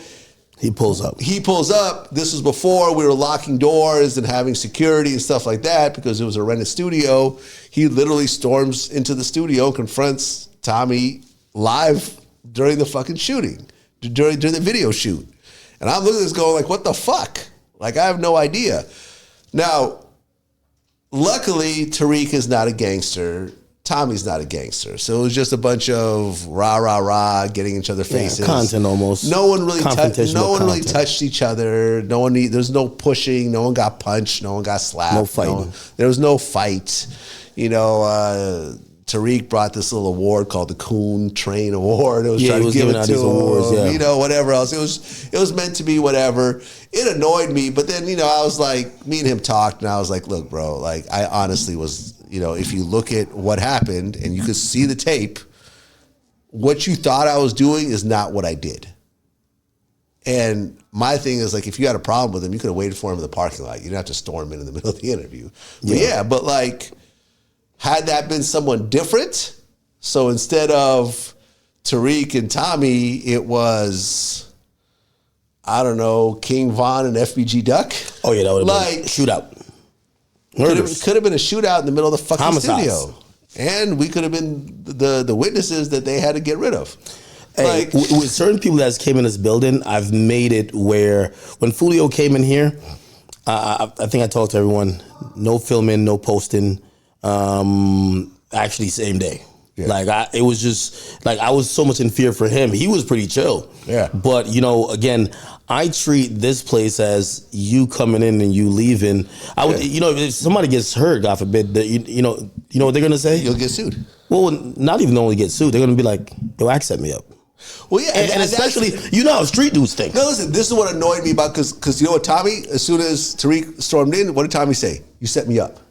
Yeah. And I'm like, no, I really did not. I had no idea this was happening. When I interviewed Anwell, I think he thought maybe I was going to be on some funny shit like that. Yeah. He came with so many people, and when he came to do the interview with me, it was clear so many of these Dominican dudes were like armed, or Puerto Rican dudes were like armed. Like, I remember a lot of them, like, you could tell like they were wearing shit that maybe the gun couldn't like really, so they kept having to do this, and they're like behind the camera. He came in a tank, and then when I realized, I was just like, came in a tank? Yeah. He has this vehicle. Actually, he just tried to give one to Trump. Okay. And when I realized, I'm like, oh, he thought I might have like had 6ix9ine try to pop up on him. So he came to make sure if there was going to be bullshit. And I've realized that, rappers really, which, by the way, I wouldn't play with no one like that, because here's the thing. Them two, whoever could be beefing, right? They won't run into each other. They're going to both try to kill you. You get what I'm saying? And you're probably the easiest person to kill. So me, I want no parts of that. I always look at it like, like these women who do all these setting up of dudes, I'm like, they don't value their life. No. They don't value their life. Oh, look at the girl who was caught up. Look at the girl who got caught up in the whole Fulio thing. Yeah, she's pregnant. She's pregnant and she's facing potentially life in prison. Yeah. They're going to take that baby, separate her from the baby, and she's going to sit in a jail cell. Yeah, I seen someone ask me, they were like, yo, does she get to, fully breastfeed the baby and spend like a couple months? And I'm like, I don't think so. I think she gives birth, and then I think maybe they give her the courtesy of, hey, somebody will come pick up, like, you'll have some suction cups on your titties. Like, they'll pick, but you're not chilling with your baby in the cell. Being pregnant doesn't exclude you from the law. Yeah. You are just as susceptible to a man in the same situation. Okay, you're pregnant. Well, you can't keep the baby. You can't have a baby in your jail cell. It's over. Be put in foster care or given to a relative, and then you're gonna do out your time. Yeah, so it's messed up, man. And yeah, man, it just is what it is. Hey, what's your thoughts on YSL Woody? I seen him and Charleston White just get into it recently. They were like a dynamic duo, but it looked like they're getting at each other now. I mean, it's pretty easy to get into it. Charleston White, I think eventually everyone does to a certain degree, me included. Well, listen, if you were to tell me that the number one witness in the YSL trial who snitched on Young Thug and is really the reason why everyone's even there, right? I mean, is that a fair? Yeah, he helped make the case. He has. In fact, the case is sort of. He has nearly 10 hours of interrogation footage. Right. So essentially, the entire case is based on him implicating Young Thug into a murder. And you're telling me that this guy would be getting paid posts, 20 v1s, 20 versus 1s, paid interviews. When I seen Adam went there to do the interview, and brought a crew, and paid him, and I said, yeah, he paid him. I said, I actually know the amount too. Yeah, well, I know it too. I was like, yo, wow. I was like, yo, this guy, is he that hot? Is that popping in the streets? Well, but and Adam said to his defense that this was one of the biggest interviews he's dropped in recent memory. Like, that interview actually did numbers. I mean, YSL Woody spoke at Thurgood Marshall Law School at a HBCU. Did you see that? Recently? No, like a month ago. I think I posted and you posted it also. Oh, shit. Yeah, I did. I believe it's in Texas. Yeah, like one of the HBCUs in Texas. Thurgood Marshall was the first black Supreme Court judge. Like, this is a symbolic school here. Like, you know what I'm saying? Well, do you think he's doing good or bad? Because, like, I think he's redefining the cultural definition or the cultural stigma on snitching. Like, he's actually kind of seen as, yo, like, yeah, he told, but snitch usually almost means bitch too, right? Yeah. He's not seen as a bitch because he's seen as a killer. And because of his personality, I think people kind of like, they've grown to like him. Like, we've seen people have these like complex feelings about the case. They want Thug free, but they like YSL Woody and they like Gunna. You get what I mean? Do they like YSL Woody, or is YSL Woody just... Nah, they like him. Well, I mean, he's entertaining, right? And, to his defense, he isn't on the stand saying, Young Thug put me up to the murder. It's Young Thug. Young Thug sent him away to jail. He's on the stand saying, I lied. I don't remember. He's putting up free Young Thug posts on his Instagram. Which none of that matters when you told for 10 hours. I understand that, but it seems like he's trying to help Young Thug as opposed to hurt him. Whereas you look at like the Tekashi trial, Tekashi's clearly trying to put all those 9 Trey guys away for as long as possible. It doesn't appear like YSL Woody's trying to do that. Well, he's trying. I know it might be too late, but I'm saying at least he's trying to go the opposite way. I think that's why people like him, and they've thought he's funny. I'm wondering to see how that case is going to turn out. The irony of this, and I think I said it on your platform, I predicted that Thug's going to get found guilty. Yeah. I do want to put it in comparison and give an additional stat. In Georgia, the second longest trial, this is the current, this is on day 138. The second longest trial went for 74 days, I believe. It was corruption within the school system. They got found guilty. All subsequent trial that's went over 40 days, guilty. Yeah. Okay? And this is approaching double the second longest trial. Yeah. Again, people are remembering the YSL Woody moment. And yes, he was on the stand for a month, but if we look at the hours of interrogation footage, all the investigators that are speaking, other witnesses that are also, again, the thing about Rico is it's not, this whole Young Dolph situation, it ended pretty quickly because it really was cut and dry. It was 4 days, cut and dry. This 137, yes, maybe a good 30 days of that was Woody being on the stand, being highly entertained and doing the most. Mm-hmm. But after you sat there for a year and you've watched a million other things and they're giving you evidence, I even though it's a shit show, I just don't see, unless a mistrial is called, I don't see how they don't vote guilty. Yeah. And do I think he gets out on like some appeal or overturn it? Of course, right? Because it's a shit show, but it is what it is. I mean, there's going to be an appeal. The appeal may go through, and then there's going to be the question of whether they're going to do a whole new trial or whether they're going to offer him a plea deal that's going to include all the jail time that he's already sat in. And yeah, they would have to. I would add an extra 5 years to it, and then this probably be a good deal for him, so he'll take it as opposed to potentially blowing trial and getting 50 years or something. Yeah, well, Fonnie Williams' fate also is going to affect the case. I mean, she's still with that lover she claimed she wasn't with. Yeah. She's also facing some sanctions herself. Yeah.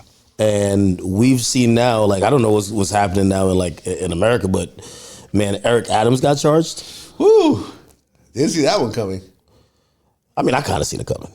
I was really following it. So not with that. The moment I seen him sit out with drill rappers, I said, this guy's a scammer. Yeah. Well, no, I'm serious. Like, with all love to the drill rappers in New York, but he went from saying we should ban drill music from social media to but that's a silly statement. You can't do that. But once I started seeing some tactics, I started seeing some associations, I got to realize what type of guy this is. The guy who is, one of those head nod, wink, wink type of dudes. I'm going to be honest with you. I actually think politics to me is so interesting, right? So like you could do legal bribes in a sense, right? So, if you use a lobbyist group, that's a kind of way to influence people. That's legal, right? But like even what he's getting, to me, this is almost like the Trump thing. It's like these little very fine, like, which I think most people are going to try to take advantage of the rules. Like, with Eric Adams, like he accepted donations from Turkey and also accepted straw donations from people who went over the limit. Yeah. The guy's like finessing, like someone in public office. I think I looked up his salaries. Dude's not getting paid like $200,000. You know what I'm saying? Like you're the mayor of 8 million people. To put it in comparison, there's more people in New York City than twice as much as in Jamaica. Right? And you're the mayor, right? You control everything. You're more powerful than the president of Jamaica. Exactly. So the school board reports to you. Everything reports to you. You get to basically do what you want, and everybody's tugging at you. I'm going to be honest with you. If I was a politician, I'd probably be a little bit biased. Like it's not, I don't know if we call it corrupt, but I think if you just threw a bag at me, you know what I mean? But think about this. If we're talking about politics, right? Look at Joe Biden and Hunter Biden. Yeah, you can't give him the bread, but you could give the money to his son. Yeah, but the son gets hemmed up, and then Yeah, but still, it reflects on you. I mean, listen, I interviewed Rod Blagojevich. He was the governor of Illinois who went to prison because they caught him on tape trying to sell Barack Obama's vacant Senate seat. He called it like a golden ticket. Yeah, I remember that. Fuck. You know what I'm saying? And he got caught. He went to prison. And, he was no longer governor, and he got out, and it is what it is. But you try to, you could play around with the line, but there's lots of situations where people went over the line, get fired, go to prison, and, end up being disgraced. Yeah, and not really having, whatever future they had has been derailed significantly. Like Rod Blagojevich, mean, I don't think he's homeless, but he's not what he could be at this point in his life. Think about it. You could have been a multi-term governor. You could have potentially been a senator. You could have been a vice president, maybe even a president. You never know. But the guy who got caught trying to sell Obama's Senate seat and went to prison, that's it. You're not going to run again. Yeah, it's over. You know, yes, there are some unicorns like Marion Barry, right, who smoked crack and had the crack, right? And got reelected for mayor of D.C. Oh, we got reelected? Yeah. Remember the whole Chris Rock smoke crack, got your job back? Like that was Marion Barry. There was someone with like a black mayor in like Detroit too. He was tweaking or doing something. Yeah, Kilpatrick. What was he doing? I think it was some sort of bribery type shit, but he went to prison. He did? Yeah, he went to prison. Damn. But I mean, look, like, the Marion Barry thing was interesting because I know people that work with him because I got a crew of guys who work in DC politics. That's how I got like the interview with the mayor of DC and so forth. But like Marion Barry was a master politician. And especially in D.C., where it was a very black city, he sincerely loved the people and had spent decades helping people out, sometimes on a personal level. Grandma's getting evicted, he'll step in and stop the eviction and, get some money donated to her, make sure she's okay. And you do that over and over again. And then you get caught with a prostitute and some crack. Well, probably a lot of the people that he's helped out over the years probably have a relative that went through something kind of similar. So I think there was a certain level of, understanding. And he got reelected. And it looked bad to the outside looking in, but, he had a long political career until he ultimately died. I mean, it is what it is. Stuff can happen. But in general, when you get convicted of bribery or something of that sort, stealing money, whatever else, and you go to prison, that's it. And I know Diddy right now is just swinging in the air right now. He's like, yo, this motherfucker got indicted. He walks into court, head up, chin up, confident, no cuffs, walks the fuck out, does a press conference. He's chilling. He's like, my lawyers are going to handle that. I'm still running the city. I'm like, oh, shit, he confident. Yeah. And people love, people are posting a picture of Eric Adams giving Diddy the key of the city. They're saying, oh, this is the key to their jail cell right here. So usually politicians, if they get convicted, they do jail, right? Yeah. Holy shit. Just like everyone else. Well, he got Roc Nation's lawyer, so Jay-Z gonna pull that, Man, listen, you can have the best lawyer in the world. They said Alex Spears never lost a case. Man, tomorrow's a new day. Tomorrow's a new day. I'm gonna be honest with you. This AUSA, the way he talk, that's one of them dudes. He black, but he ain't black. Trust me. He on time, man. Like that. This is a different type of guy. This is one of the type of guys because I looked at it. I said, they boxed Diddy in. Diddy has no angles out. Same with Eric Adams, but obviously he's a mayor, so there's a lot more clout or prestige. On Diddy's case, black judge. Black judge, black AUSA, he black. The only white people are the prosecutors and his lawyer. And the jury. Yeah, well, let's see how much they like that No Way Out album. We got to see, man. I mean, look, they're probably going to knock out, because I've been through court cases and jury selection and stuff like that. Like, anyone who's a Diddy fan on any level is going to get thrown out. Like, you know what I'm saying? Like, anyone who has a Diddy album in their collection is going to get voted out by the prosecution. See what I'm saying? Because they don't want any fans in that jury. I was thinking about this, but I don't think it would be necessary in this case. I think, unless my memory serves me incorrectly, I believe in the Young Dolph case, they brought in a jury from Oklahoma. Yeah. And they shipped in that jury from there to Memphis. That happens because you don't want to... Nothing was Nashville. I'm sorry. It was Nashville. They came from Nashville. Yeah. So they came from Nashville to Memphis. Yeah. I mean, because you don't want a jury that's overly sympathetic to one side or the other. Yeah. You want it to be as fair as you possibly can because you're opening the door to a mistrial and appeal. And supposedly it was because like there was so much like Dolph murals around around the city. Like it makes sense. It just wasn't possibly for a fair it trial. makes sense. So the jury may not be in New York because Diddy is a big force in New York. They may go up to like Buffalo or something where he's not as big of an entity and so forth. Yeah, I don't know, man. I mean, what do you think happens?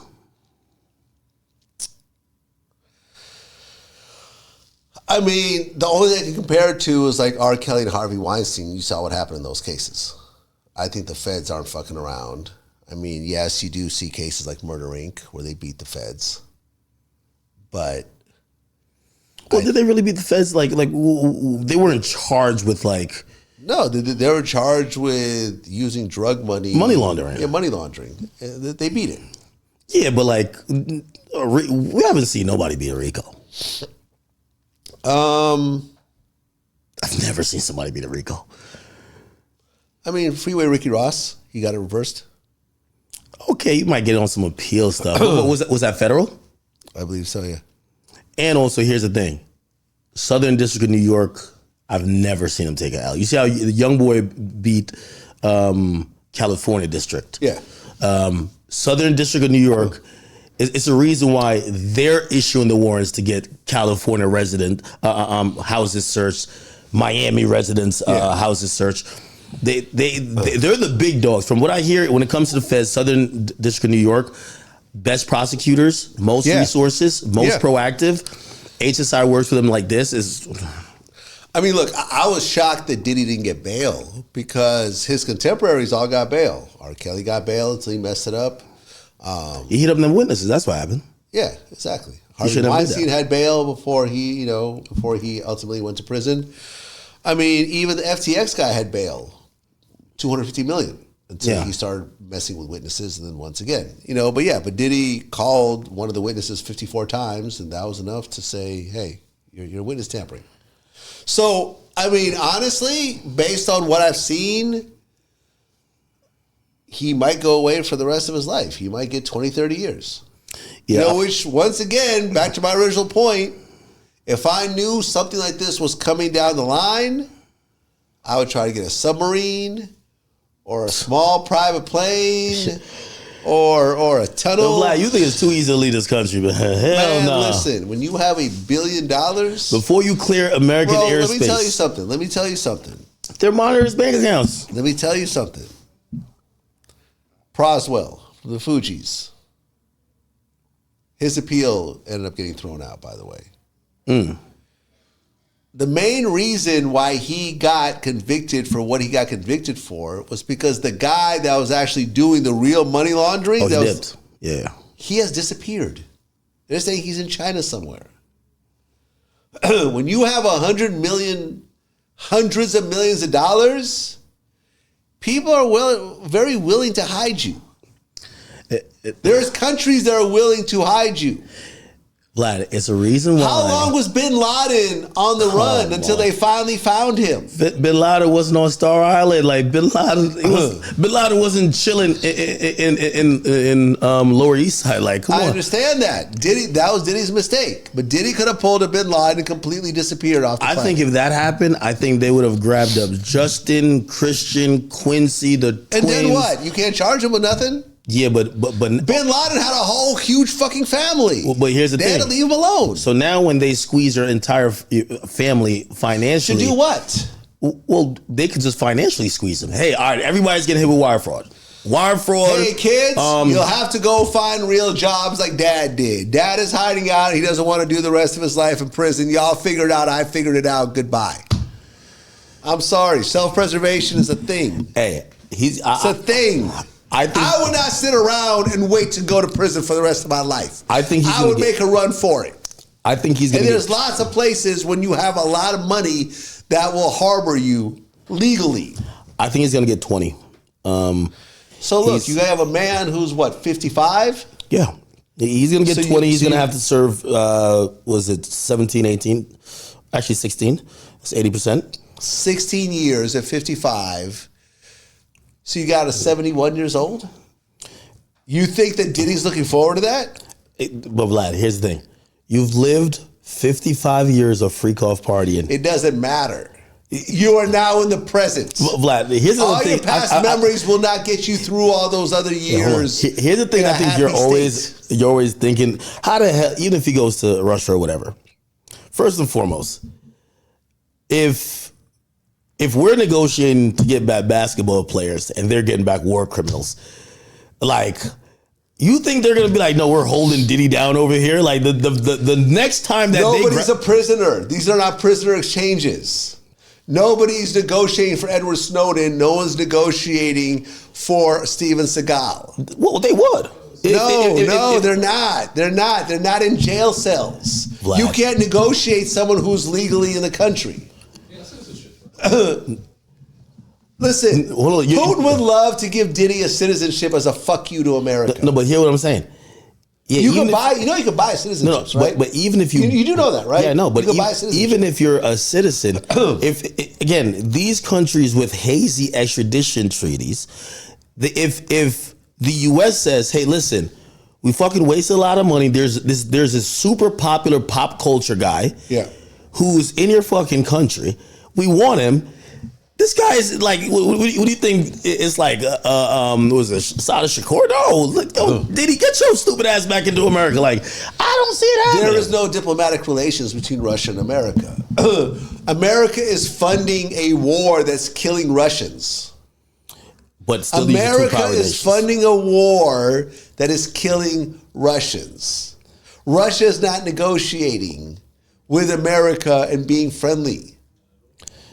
Vlad, the Cold War is in full swing right now. Vlad, the moment you see, you're talking as in if he had ran 2 years ago, cool. But no one. I'm gonna be honest with you. Remember, everything started in November last year. This time, so this is September. What is this day? 26, 27. Yeah. Nobody on earth, nobody's in Diddy's camp is thinking that they had just gotten the key to the city. They're feeling on a high. They got paid out millions of dollars from De Leon and the Ciroc situation. It was actually Diddy supposedly was about to get back in the liquor game, even though supposedly a part of the deal he had to stay out for a while. But he was trying to do other ventures. He was feeling at an all-time high. Yeah. You get what I'm saying? No one's thinking, let's sell this crib in Star Island, Homely Hills crib. Let's get rid of the private jet and let's go to Russia. The first thing happens, and I immediately when that happens, I think we're gonna start obviously there's gonna be a little bit more discovery. That indictment was so bare bones. There's gonna be superseding indictments. Yeah. It's no way. There's the mere fact that how do you think the cops knew that he was at that airport about to get on that plane? This was after the indictment. No, that was the search warrant. Oh, okay. I see what you're saying. Oh, so during the actual, he had zero idea of the raids, of the criminal investigation until then. Yeah. Right. Well, maybe not. You would think that someone in Diddy's position, well, actually, he probably had some moles in the feds that may have given him a heads up. No, yeah, I'm wrong because there's actual emails that they were emailing the AUSA. However, still, there you go. If Diddy heard about it, you think Diddy could have got on the plane? I get what you're trying to say, disappear in the night, but how do you get from here to Russia? Listen, Russell Simmons knew that there was a documentary being made about him. And the documentary premiered on HBO Max. But he claims he comes back all the time. That's the difference. Well, let me finish. At the point that he saw this documentary coming and he's seen what's happened to R. Kelly and the Harvey Weinsteins when there's a whole bunch of media attention and so forth, he sold his West Hollywood house. I've been there. He had a Basquiat that was there. That got sold. He sold his condo in Tribeca, took a bunch of his money, went to Bali, built a hotel, sat back and got to see what was about to happen. The documentary came out, no one cared about it. It was a bunch of, 30 years ago, he kissed me when I didn't want him to, and he pushed up on me, and I didn't like it, something. It was not like an R. Kelly kind of thing. It was very Like literally came and went because it was so softball. He sat back, and ultimately there were no criminal charges filed against him. There was a civil lawsuit, which he had to, he's probably dealing with right now, but there was no criminal case that ever came, which is why he goes back and forth. Yeah. But he was sitting there saying, this might happen, this might trigger. You think he was going to go on a run? I think he was going to just set up in Bali and sit up and live out his days in his hotel that he owns. And I'm sure building a hotel in Bali probably endeared him to the government to the point where they'll probably resist an extradition and so forth because he's putting so much money into the economy. Bali's not a big place. Yeah, but the U.S.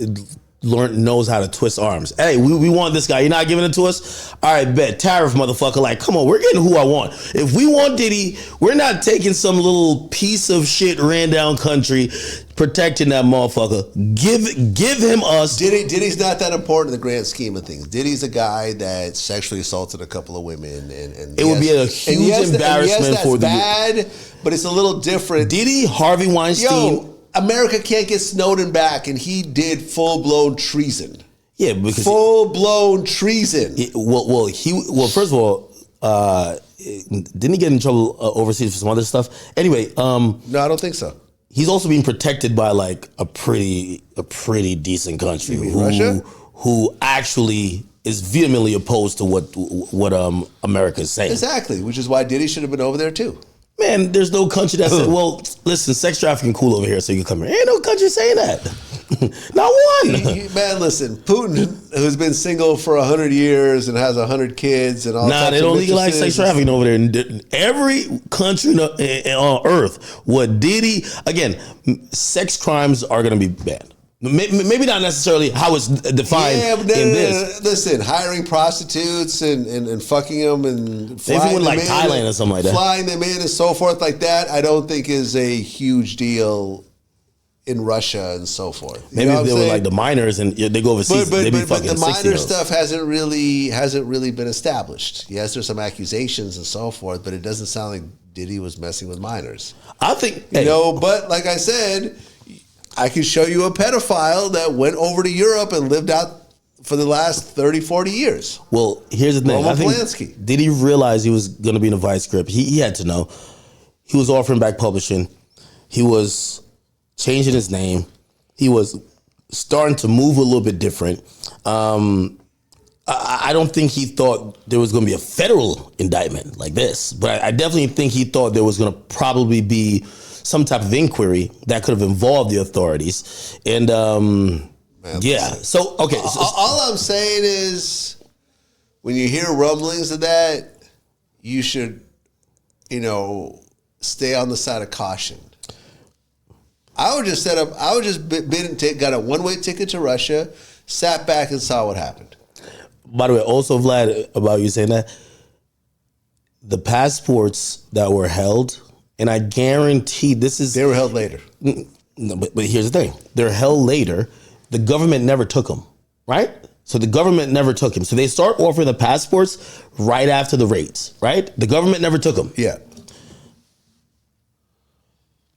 The two boys, Justin and Christian, it's written in the emails. It says you will be able to get their passports too once they get renewed. We put in for them to be renewed. They never got renewed. I think the federal government was like, man, it's a reason. It don't take that long to get a damn passport. No, your daddy go to jail. You try to the whole family trying to go? Oh, hell no. No, listen, I'm sure the government was monitoring and so forth, but at some point, if you have your passport, you're not charged with anything at the time, and you have some government connections, and you're flying private and stuff like that, there's a reasonable chance you can get on a plane and get out the country and not come back. That's all I'm saying. It happens every day. Hell nah. Listen, I remember under a federal indictment, you're on a manifest. If when I was in Brazil, one of the guys that was like my translator was an American dude who I believe had a dual citizenship with Brazil, and he had, his family's from Brazil, but he caught some drug charges in America. He saw that these things were about to really hit, so he just went to Brazil and just never came back. This happens all the time. Not when you're the head of a RICO indictment that is being focused on. Again, we'll disagree on that for forever, probably. We'll I'm pretty sure Diddy obviously saw this playing out a little bit different. He saw possibly, hey, let me not. Here's what I think. I think that his lawyer said, this is going to be a flimsy case. You'll get bail. You'll get bail. It's going to be years before it goes to trial. They'll plead to something light, and your house arrest might count for the actual time served, because that does happen a lot. Mm-hmm. You know, I mean, you live in mansions. You know, because remember, one of the stipulations when they try to get the bail was like, there'll be no female guests except for my family and my kids, right? Yeah. Meaning that you can still see your house baby. Arrest in the mansions. Listen, I saw not the worst thing in the world. Yeah, I saw a young boy in house arrest. He was going crazy? No, oh, shit. If you're free, you want to be under that arrest. Yeah, exactly. That's what I'm saying. You can still fuck your baby mothers. You can still, spend time with your kids. You know the dopest part? Because family was allowed in there. Yeah. He could have all the baby moms in there. Exactly. He's got 10 Not just one. It was just like, he's got 10 yo, party to the bitch. Yeah, he's got 10 baby mothers. Like, it's wild, right? So I think his lawyer said, look, it's very flimsy. You didn't really do anything. You know what I'm saying? Like, a lot of this stuff is just bad publicity and so forth. Work with us. We'll get you off. You'll get bail. By the time, 5, maybe even 10 years before it actually, we'll keep delaying it while you're sitting at home. This is a whole lot better life than going on the run and all, and you try to hide out from, the U.S. authorities and stuff like that. And let us do our job. You have all the money in the world. You'll be fine. And he went along with that. Yeah, 100%. Definitely. And let me just say this. One of my, let me see, I could probably even play you the video. One of my security guys was actually Diddy's security right up to the point where he got arrested. Really? Right, because one of his regular securities was out sick, and Diddy has 3 security guys with him wherever he goes. So one of them got sick, so they called him my guy to actually help him out, And he, let me see, he actually took a video. I'll play this for you.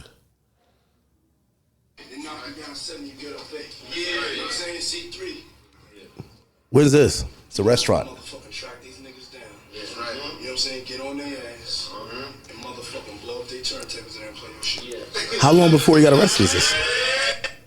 This was like a couple of days before he got arrested. Really? So basically, he's there with his son, and from what my man described to me outside of this video, he basically was like, he knew he was going away, and he was trying to tell his kids, like, okay, you guys gonna have to, hold the torch from here on in. He's telling his son, yeah, put music out, like, stay on the DJs, stay on their necks, like, whatever. You know what I'm saying? Like, I never really saw King Combs as a viable artist. I think that he's obviously gotten by because of his dad. Yeah, to me, both of those guys look like, I felt like they should have been Justin Combs running Revolt. Yeah. And like corporate guys. You know what I mean? Exactly. Like maybe still with the lifestyle of, yeah, we're having fun, but not necessarily the artist. You know what I mean? Right, exactly, because Diddy's not really the artist either. And his biggest song is the FBI diss track. Yeah. Which is ridiculous. That was crazy. Keep in mind that Diddy was also caught with 3 AR-15s with his serial number scratched off. Yeah, that's a circus. And a 50-round drum. So, which I believe is not actually in the indictment, which makes me think they're holding on to that just in case the other stuff falls through. They're like, oh, we'll do a superseding indictment with the gun stuff, and good luck trying to get around that. Yeah. Because that was found in your house. There's probably your fingerprints on it. Yo, the reason why I say you got to fire that lawyer, the lawyer said Diddy's taking a stand. Stop it. He might. Dumbest idea ever. He might. RICO case? He might. No. I think there's no chance. First, I don't even think this is going to trial. The reason why I think he's not. It might go to trial. You never know. If the Harvey Weinstein situation doesn't come into play here, so with the Harvey Weinstein case, that the one that got overturned, it basically said that the prosecutors brought in or introduced witnesses and allegations of situations that were not charged, and that prejudiced the jury. Okay. Now, with the Diddy situation, it's only Cassie charged. Now, there's going to be a shit ton of there's mad stories. So if the Harvey Weinstein, like, I don't want to call it a rule, but if that hold up, even though I believe that was state, if that rule holds up in federal court, they're either going to have to supersede this indictment and add more victims, or just go with Cassie. But regardless, let's say all of the victims' stories or testimony is potentially admissible. Do you imagine Diddy on a stand having to recount and give his best explanation to what his type of kinks and freaky stuff are, and then also stuttering even in a way of like, okay, well, but it wasn't consensual. Like, I think that's just a nightmare. That's a nightmare for your client. I think you want to make that point. We don't know, man. And I think that, because look, the FTX guy took the stand. Very different. Well, here's I think what's going to happen. He got on the stand and said, I didn't know that what I was doing, I was a crime. I was operating out of good faith. Which, by the way, these are things my lawyers told me that it was okay. Yeah, right. With Diddy, it's like, if you have to, like, first of all, I think it's almost taboo for people to talk about their sexual kinks. Period. Even like legal consensual stuff. To get on the stand and now have to explain situations where where women, if they take the stand, they're in tears talking about how you're a monster. You just had man after man just plow them. Like, a prosecutor's gonna, it's 7 white women. That's the process. That's the assistant, the AUSAs, the assistant U.S. attorneys that are going to be prosecuting. And you know what's going to happen? They're going to just be like, so after the 12th guy you had fuck Cassie that night, what made you think that the 13th was right? What could you say on the stand? Oh no, she looked like she was in it. Did you give her drugs? Well, oh yeah, no, she wanted it. Like, listen, I sound crazy. I understand what you're saying, but here's what ultimately could happen. You could be found guilty or not guilty, right? If you're found guilty, it's almost like, I remember Mob James was saying on my last interview, he said something interesting. He said, if I have to kill somebody, I'm going to kill 5 people because the penalty is the same for 1 or 5. It's life in prison either way. So fuck it. I'm going to kill 1, go on the run, and kill 4 more. So, if this trial is going really, really badly, and it's looking like he's definitely going to get convicted, at that point, it's like, well, let's just put him on the stand. Maybe he could turn this thing around. No. If it's looking like he's definitely going to be guilty anyways, look, like... You know what, you don't do that? It fucks up your appeal. You get up on the stand, and now anything you say on your stand is going to hurt your possibility of appeal, even if you blow trial. What I do believe, though, when the guy said, or his lawyer said, I don't know if I could keep him off the stand, I think he's almost smoke signaling. Yeah. It's a federal case. It's a RICO. Anytime you see the defendant on the stand, he's getting a 5K1 letter. That's the only incentive ever to get on the stand. 5K1 letter means you are cooperating. Yeah. Right? So if you're getting on the stand to tell your story, to who? You get what I'm saying? Like, this is some hard shit to explain. Yeah, I mean, well, look, but I've interviewed people like Hurricane Chris who took the stand in their own murder trial, and they won. That's self-defense, clear self-defense. Cassie gets up there and crying. Cassie gets up there crying, detailing how you had 50 niggas fuck her. You get up there calm as hell with that Diddy-esque, like, there's no way to look like really contrite, or then they'd be like, what about this girl here, this girl here? All these women are in there crying. Okay, so let me ask you a question. Do you think that Tory Lanez would have won his case if he took the stand? No. Hell no. There's nothing. He could have tried to muddy the waters, but I think at that point they believe the narrative that came from everyone else. They believe the eyewitness. Yeah. But here's the thing. he couldn't have hurt himself anymore because he was found guilty anyways. So if there was a chance that he could have turned the jury around, that's a close situation. In retrospect, he probably should have taken the stand because he was found guilty without taking the stand. Yeah, taking the stand could have potentially altered the outcome, right? Yeah, in that situation, I think the bodyguard should have took a stand. Well, the bodyguard showed up on the last day. Come on. And then Tory's own lawyers said that no. They misread the situation. Yeah. They saw their own witness flip. They brought in the bodyguard to really shock the jury, to be like, yo, well, clearly Tory didn't do it because this guy would have showed up and cooperated with the state. They're like, hey, we're going to need a couple of days. We're going to come back after the holiday and we'll be ready to and they said no.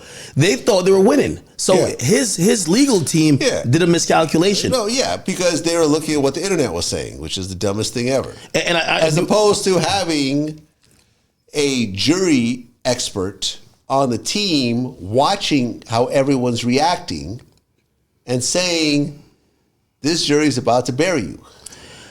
And I'll in hindsight now. And remember, I just want to say this. Remember, Tory was bragging that he's going to win. He said to all you people, like right before the verdict, said to all you people that have doubted me, I'm going to show you how powerful my God really is. And you'll have to eat your words or something of that sort. Next day, guilty. Yeah. A few months later, was it 10 years? Hey. We saw how powerful his God was. His God clearly did not, was off that day dealing with actual important shit like little kids getting raped and, genocide and so forth. Hey. He didn't have time for Tory and his shooting in the foot incident. Hey. God was busy doing important shit. Hey, hopefully he gets a favorable appeal. I will say this. I don't think he's going to get an appeal. I don't see any basis of an appeal. I don't see any basis of an appeal. Well, what's funny is I was actually offered a Tory Lanez interview. You want to hear the story behind this? It's actually kind of interesting. So I was offered a Tory Lanez interview. Now, when I'm saying this, I want to say that this was coming through somebody claiming to represent Tory, not from Tory himself. So if this ever comes up in any sort of trial type situation, I can't authenticate that this actually came from Tory. This was just someone we were talking to. When is this? Maybe about a month ago. Oh, really? Yeah. And I was offered the interview. Like I said, being Tory, he sent some DMs to me or whatever. But to me, it's like, whatever. I don't care. I have nothing against Tory. You know what I'm saying? I've said that he's going to go to jail based on the evidence that I saw, and I was right. But I don't have any grudges against Tory. I've never met him. Hopefully at one point he will get out and he'll get to live the rest of his life. So someone reached out, who's saying they're representing Tory, and they said, hey, we could get you a phone interview with Tory. I said, okay, that sounds interesting. We're down to do it. What's going to cost you? I think they said $20,000. I said, well, that's just not, it's too much money for a phone interview from jail because these things don't monetize very well. Like I interviewed R. Kelly from jail. It didn't really do much, right? I said, no, we can't afford that much for this type of interview, unfortunately. Like if I was actually in the jail cell with cameras, then that might be a different story, right? Well, not in jail cell, but whatever, in some place. Through the window. Yeah. They're like, well, when Tory does this interview, he's going to get sent to the hole. So we're going to need this much money to justify him going into the hole. And I'm like, well, that's interesting. I can understand from his point of view why that amount of money would equate to that. But him going to the hole or not going to the hole doesn't change the business aspect of this conversation. You see what I'm saying? Mm-hmm. If he got extra meals for doing the interview, it wouldn't matter to me. Yeah. At the end of the day, this type of interview, I'd have to eyeball the views. $20,000 just doesn't add up. But it's interesting that allegedly he's willing to do interviews for $20,000 and go to the hole afterwards. I thought maybe his money situation would be a little bit better than that, where $20,000 isn't really a big deal, and that he wouldn't want to go to the hole. It depends on who. Like I said, but it might not be even. I don't think that's real. You don't think it's real? Okay. I know Notorious man's like they from what I've heard, even off the prison tapes, they made a killing and everything's independent. Well, remember they took all of his equipment recently, which is weird because how'd you have equipment in the first place? You're in a jail cell. I'm gonna be honest, Tory my man's, but I think he capping with that. I think that was bullshit. Yeah, it sounds like bullshit. Yeah, I went to Tory's studio. I think that was the way to sell it. I went to Tory's studio before, like, this is before trial even started. Yeah. Yo, Tory had like 7 albums ready. Like, why not drop those songs? True. You get what I'm saying? Yeah. Like, but I'm not gonna lie. I did see, I can't say what I've seen, and it appeared like he was recorded. It's odd. I don't know. I don't know if it was PR, because I'm like, I know I heard 7. The nigga got a Spanish album completely done. Wow. I heard it. Well, yeah, I mean, If you think about it, you could record stuff over the phone and then use AI, to basically mimic your real voice. Kind of like how Playboy Cardi, I think he used AI to become Future on that new song. Is that AI or just like voice modulation? That was the most ridiculous thing I've ever heard. I just want to say, like, because I'm listening, I'm like, oh, new Playboy Cardi song. Let me see what it has to offer. So I'm watching. I'm listening to the song, and I'm like, oh, okay, he's got Future on the first verse. Okay, when's Cardi coming in? The song ends, and I'm like, he changes up his voice all the time. He does the baby voice, and he gets old, and he gets cool. But he sounds just like Future on this new song. I know designer kicking himself like, what the fuck? He sounds I can't even tell. Can you tell the difference between Future and Cardi's new song? I mean, a little bit. I listen to Cardi a lot, so I know like certain little things he does. If I was Future, I'd be mad. I'd do a diss song. Yeah. Like, I try to beat him up over that shit. Especially considering, like, this is not a designer. Designer was like a new artist, and he came up through that by using a similar sound, and, the song was catchy or whatever else. Like, Cardi's one of the biggest artists in the world. Right? Yeah. Cardi's, especially in hip-hop, you could easily say Cardi's top 10. Maybe even top 5. I think Future probably blessed it. Not even probably, definitely. The reason why is Cardi's been with Weeknd a lot, EXO. He's with that camp. I think that's why he wasn't on the Drake song. EXO manages Future. EXO, Future. Yeah, okay, Future, Metro. Like, all of them is like anti-Drake. All right. I mean, listen, I just thought it was kind of pathetic, to be honest. I mean, honestly. He got ranked number 1 as the hottest artist under 30 by Complex. Hottest artist in I mean, he is a force. Like, I get it. Like, he's like, maybe this is my age talking, but there's like certain artists where like, nah, Cardi's you don't like Cardi? Nah, Cardi's the guy. Cardi, Yeet fire too. Destroy Lonely. Destroy hit or miss for me. Those are like 3 artists that I could honestly say I just don't quite get the appeal. And I would like to get it. And, some of the Yeet stuff is kind of cool. Like, some of Cardi's stuff. Everybody you name are descendants off of Cardi's tree. Yeah, I get it. Cardi he's a version of Chief Keef where his influence just has people building their own thing. I get it. Like, I'm not, like, I understand the artistry in a Travis Scott. I definitely understand the artistry in Kendrick and Drake and stuff like that. But those 3, I'm like, oh, another one, Lucky. Oh, Lucky, yeah. Another one. Yes. Those 4. They're on fire. And you see them doing these huge arenas and stuff like that. So clearly I'm in the minority. Clearly they have a big following. But when I listen to it, most of their following is under 25. So maybe me being 51, yes, I'm just not connecting to it. But I feel like as a music person. And they don't try to make songs that break out of their bubble to succeed. Like, even he sounded kind of like Future on the song, was it Carnival?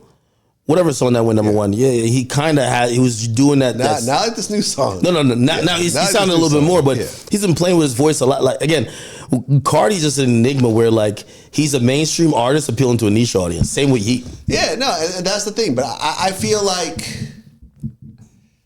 as like someone, Cardi's biggest song is an unreleased song right now. Huh. Yeah.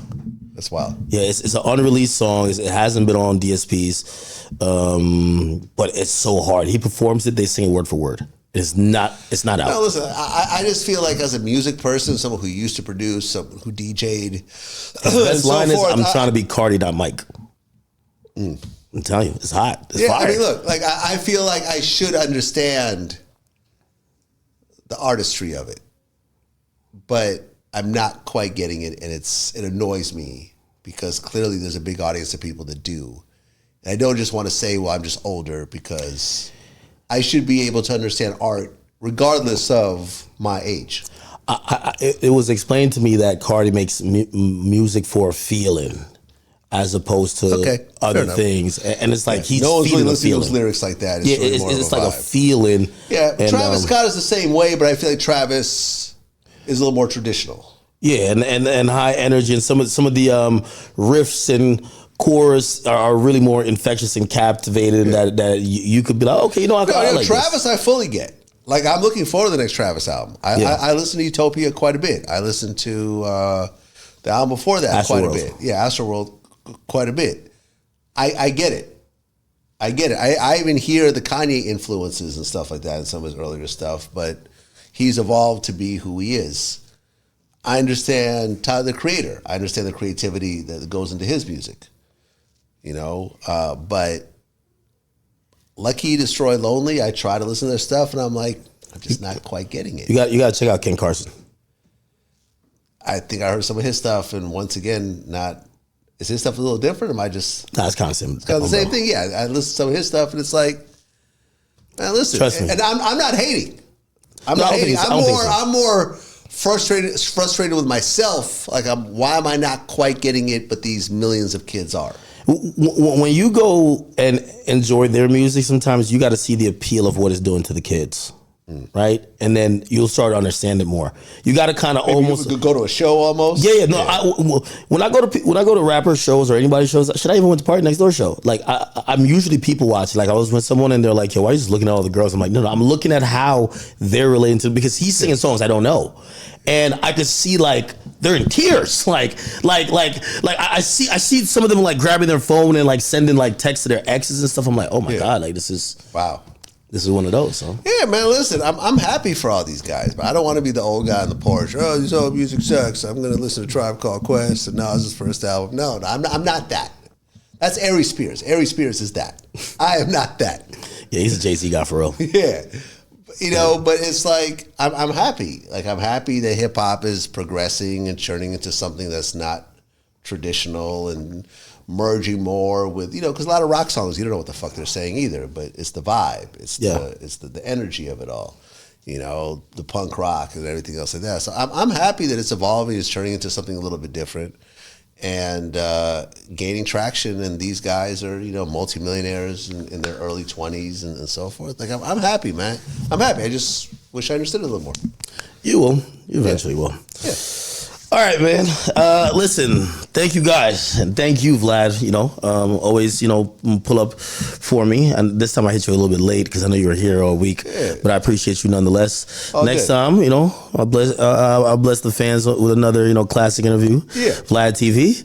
I see you rocking that Richard Millie, man. This that's the problem. You know what people are saying? This motherfucker wearing a $250,000 watch, not talking about he can't get a $40,000 with the 30%. You see? But I will say, like this watch, I traded in other watches to get this watch, and I kicked up some money. But that's the whole thing that I want people to understand is that, like, I traded in. You were in somebody's house right there. Yeah, but I traded in a Audemars Piguet Royal Oak Offshore. It's called the Brick because it's a big solid yellow gold brick of gold, and 2 Rolex Presidentials. Plus, I kicked up some money to get this watch. But so I didn't just sit there and just drop a ton of cash. Yeah. I did drop some cash, and I actually cashed out some of my stocks. To get that cash, so those stocks were sold at a profit. You see what I'm saying? And the reason why I'm saying this is I'm not trying to brag about it. I'm just trying to explain to people that when you buy certain types of assets that hold their value, you'll eventually get tired of everything. You'll get tired of that car. You'll get tired of that watch. You'll get tired of even that house or whatever else. But if you buy things that hold their value or even appreciate in value, you could then rotate those things relatively easy, and get other things because you bought things that hold their value. When you buy a custom chain, that will not hold its value. If you spend $20,000 on a custom chain, when it's time to sell it, you might get $5,000 for it. If you take that watch and you do bust it down, you cover it in diamonds. You buy the watch, let's say for $20,000, and you spend another $10,000 in diamonds. That's $30,000. You might get 10 for it when it's time to sell it. That's true. See what I'm saying? But I was able to buy watches for $40,000 and sell them for $45,000. You see what I'm saying? So watches aren't investments because they don't really go up in value. Yes, certain ones do and so forth, but that's really getting to a whole different level, that most people can't afford. But when you buy Rolexes, Patek Philippe's, Audemars, Richard Milles, and watches of that caliber, you could actually, they will appreciate somewhat, and you could go and rotate them and buy new shit and so forth. And it was like, yo, I had these other watches and I've enjoyed them. I've wore them out, whatever, but I'm not wearing them as much as I used to. Now I can go get something I really like by trading them in. Vlad, you too humble, man. Tell these fuck niggas, man, you got $250,000 on the wrist, man. What's up? Get at me, man. Gotta tell these niggas, man, stop playing with me, man. Vlad trying to show you, hey, listen, not one nomination, no BET Awards, no nothing but $250,000 on the wrist, man. Listen, he rather the awards in his bank account. He rather having the assets more than all of the bullshit these other guys on Twitter who tweet all day, who work for other people, who keep, they talk down on people like me and you, don't on their platform. Yeah. And what you're talking about is just not applicable to them because they're not getting paid over six figures, and they're just sorry. Hey man, listen, you work hard and you can reward yourself, Big man. Vlad in the building, man. You broke ass niggas need to get some. You broke ass niggas got to stop playing with him. Like I could imagine, I could know Vlad these days be on Twitter when people talk shit at him.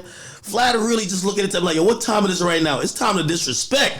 Hold on, wait a minute. Yeah, Vlad, I see it, man. I'll talk some shit for you. Anyway, thank y'all for watching another episode with me and Vlad. Y'all know how we give it up each and every episode on Off the Record. We've done a bunch now. You'll see me next time appear on his show, yes, sir. Vlad TV, talking about whatever's popping at the moment, giving you a little bit of life advice, business advice like we always do, but we'll still keep it very entertaining. Vlad, thank you, man. Man, thank you for having me. Peace.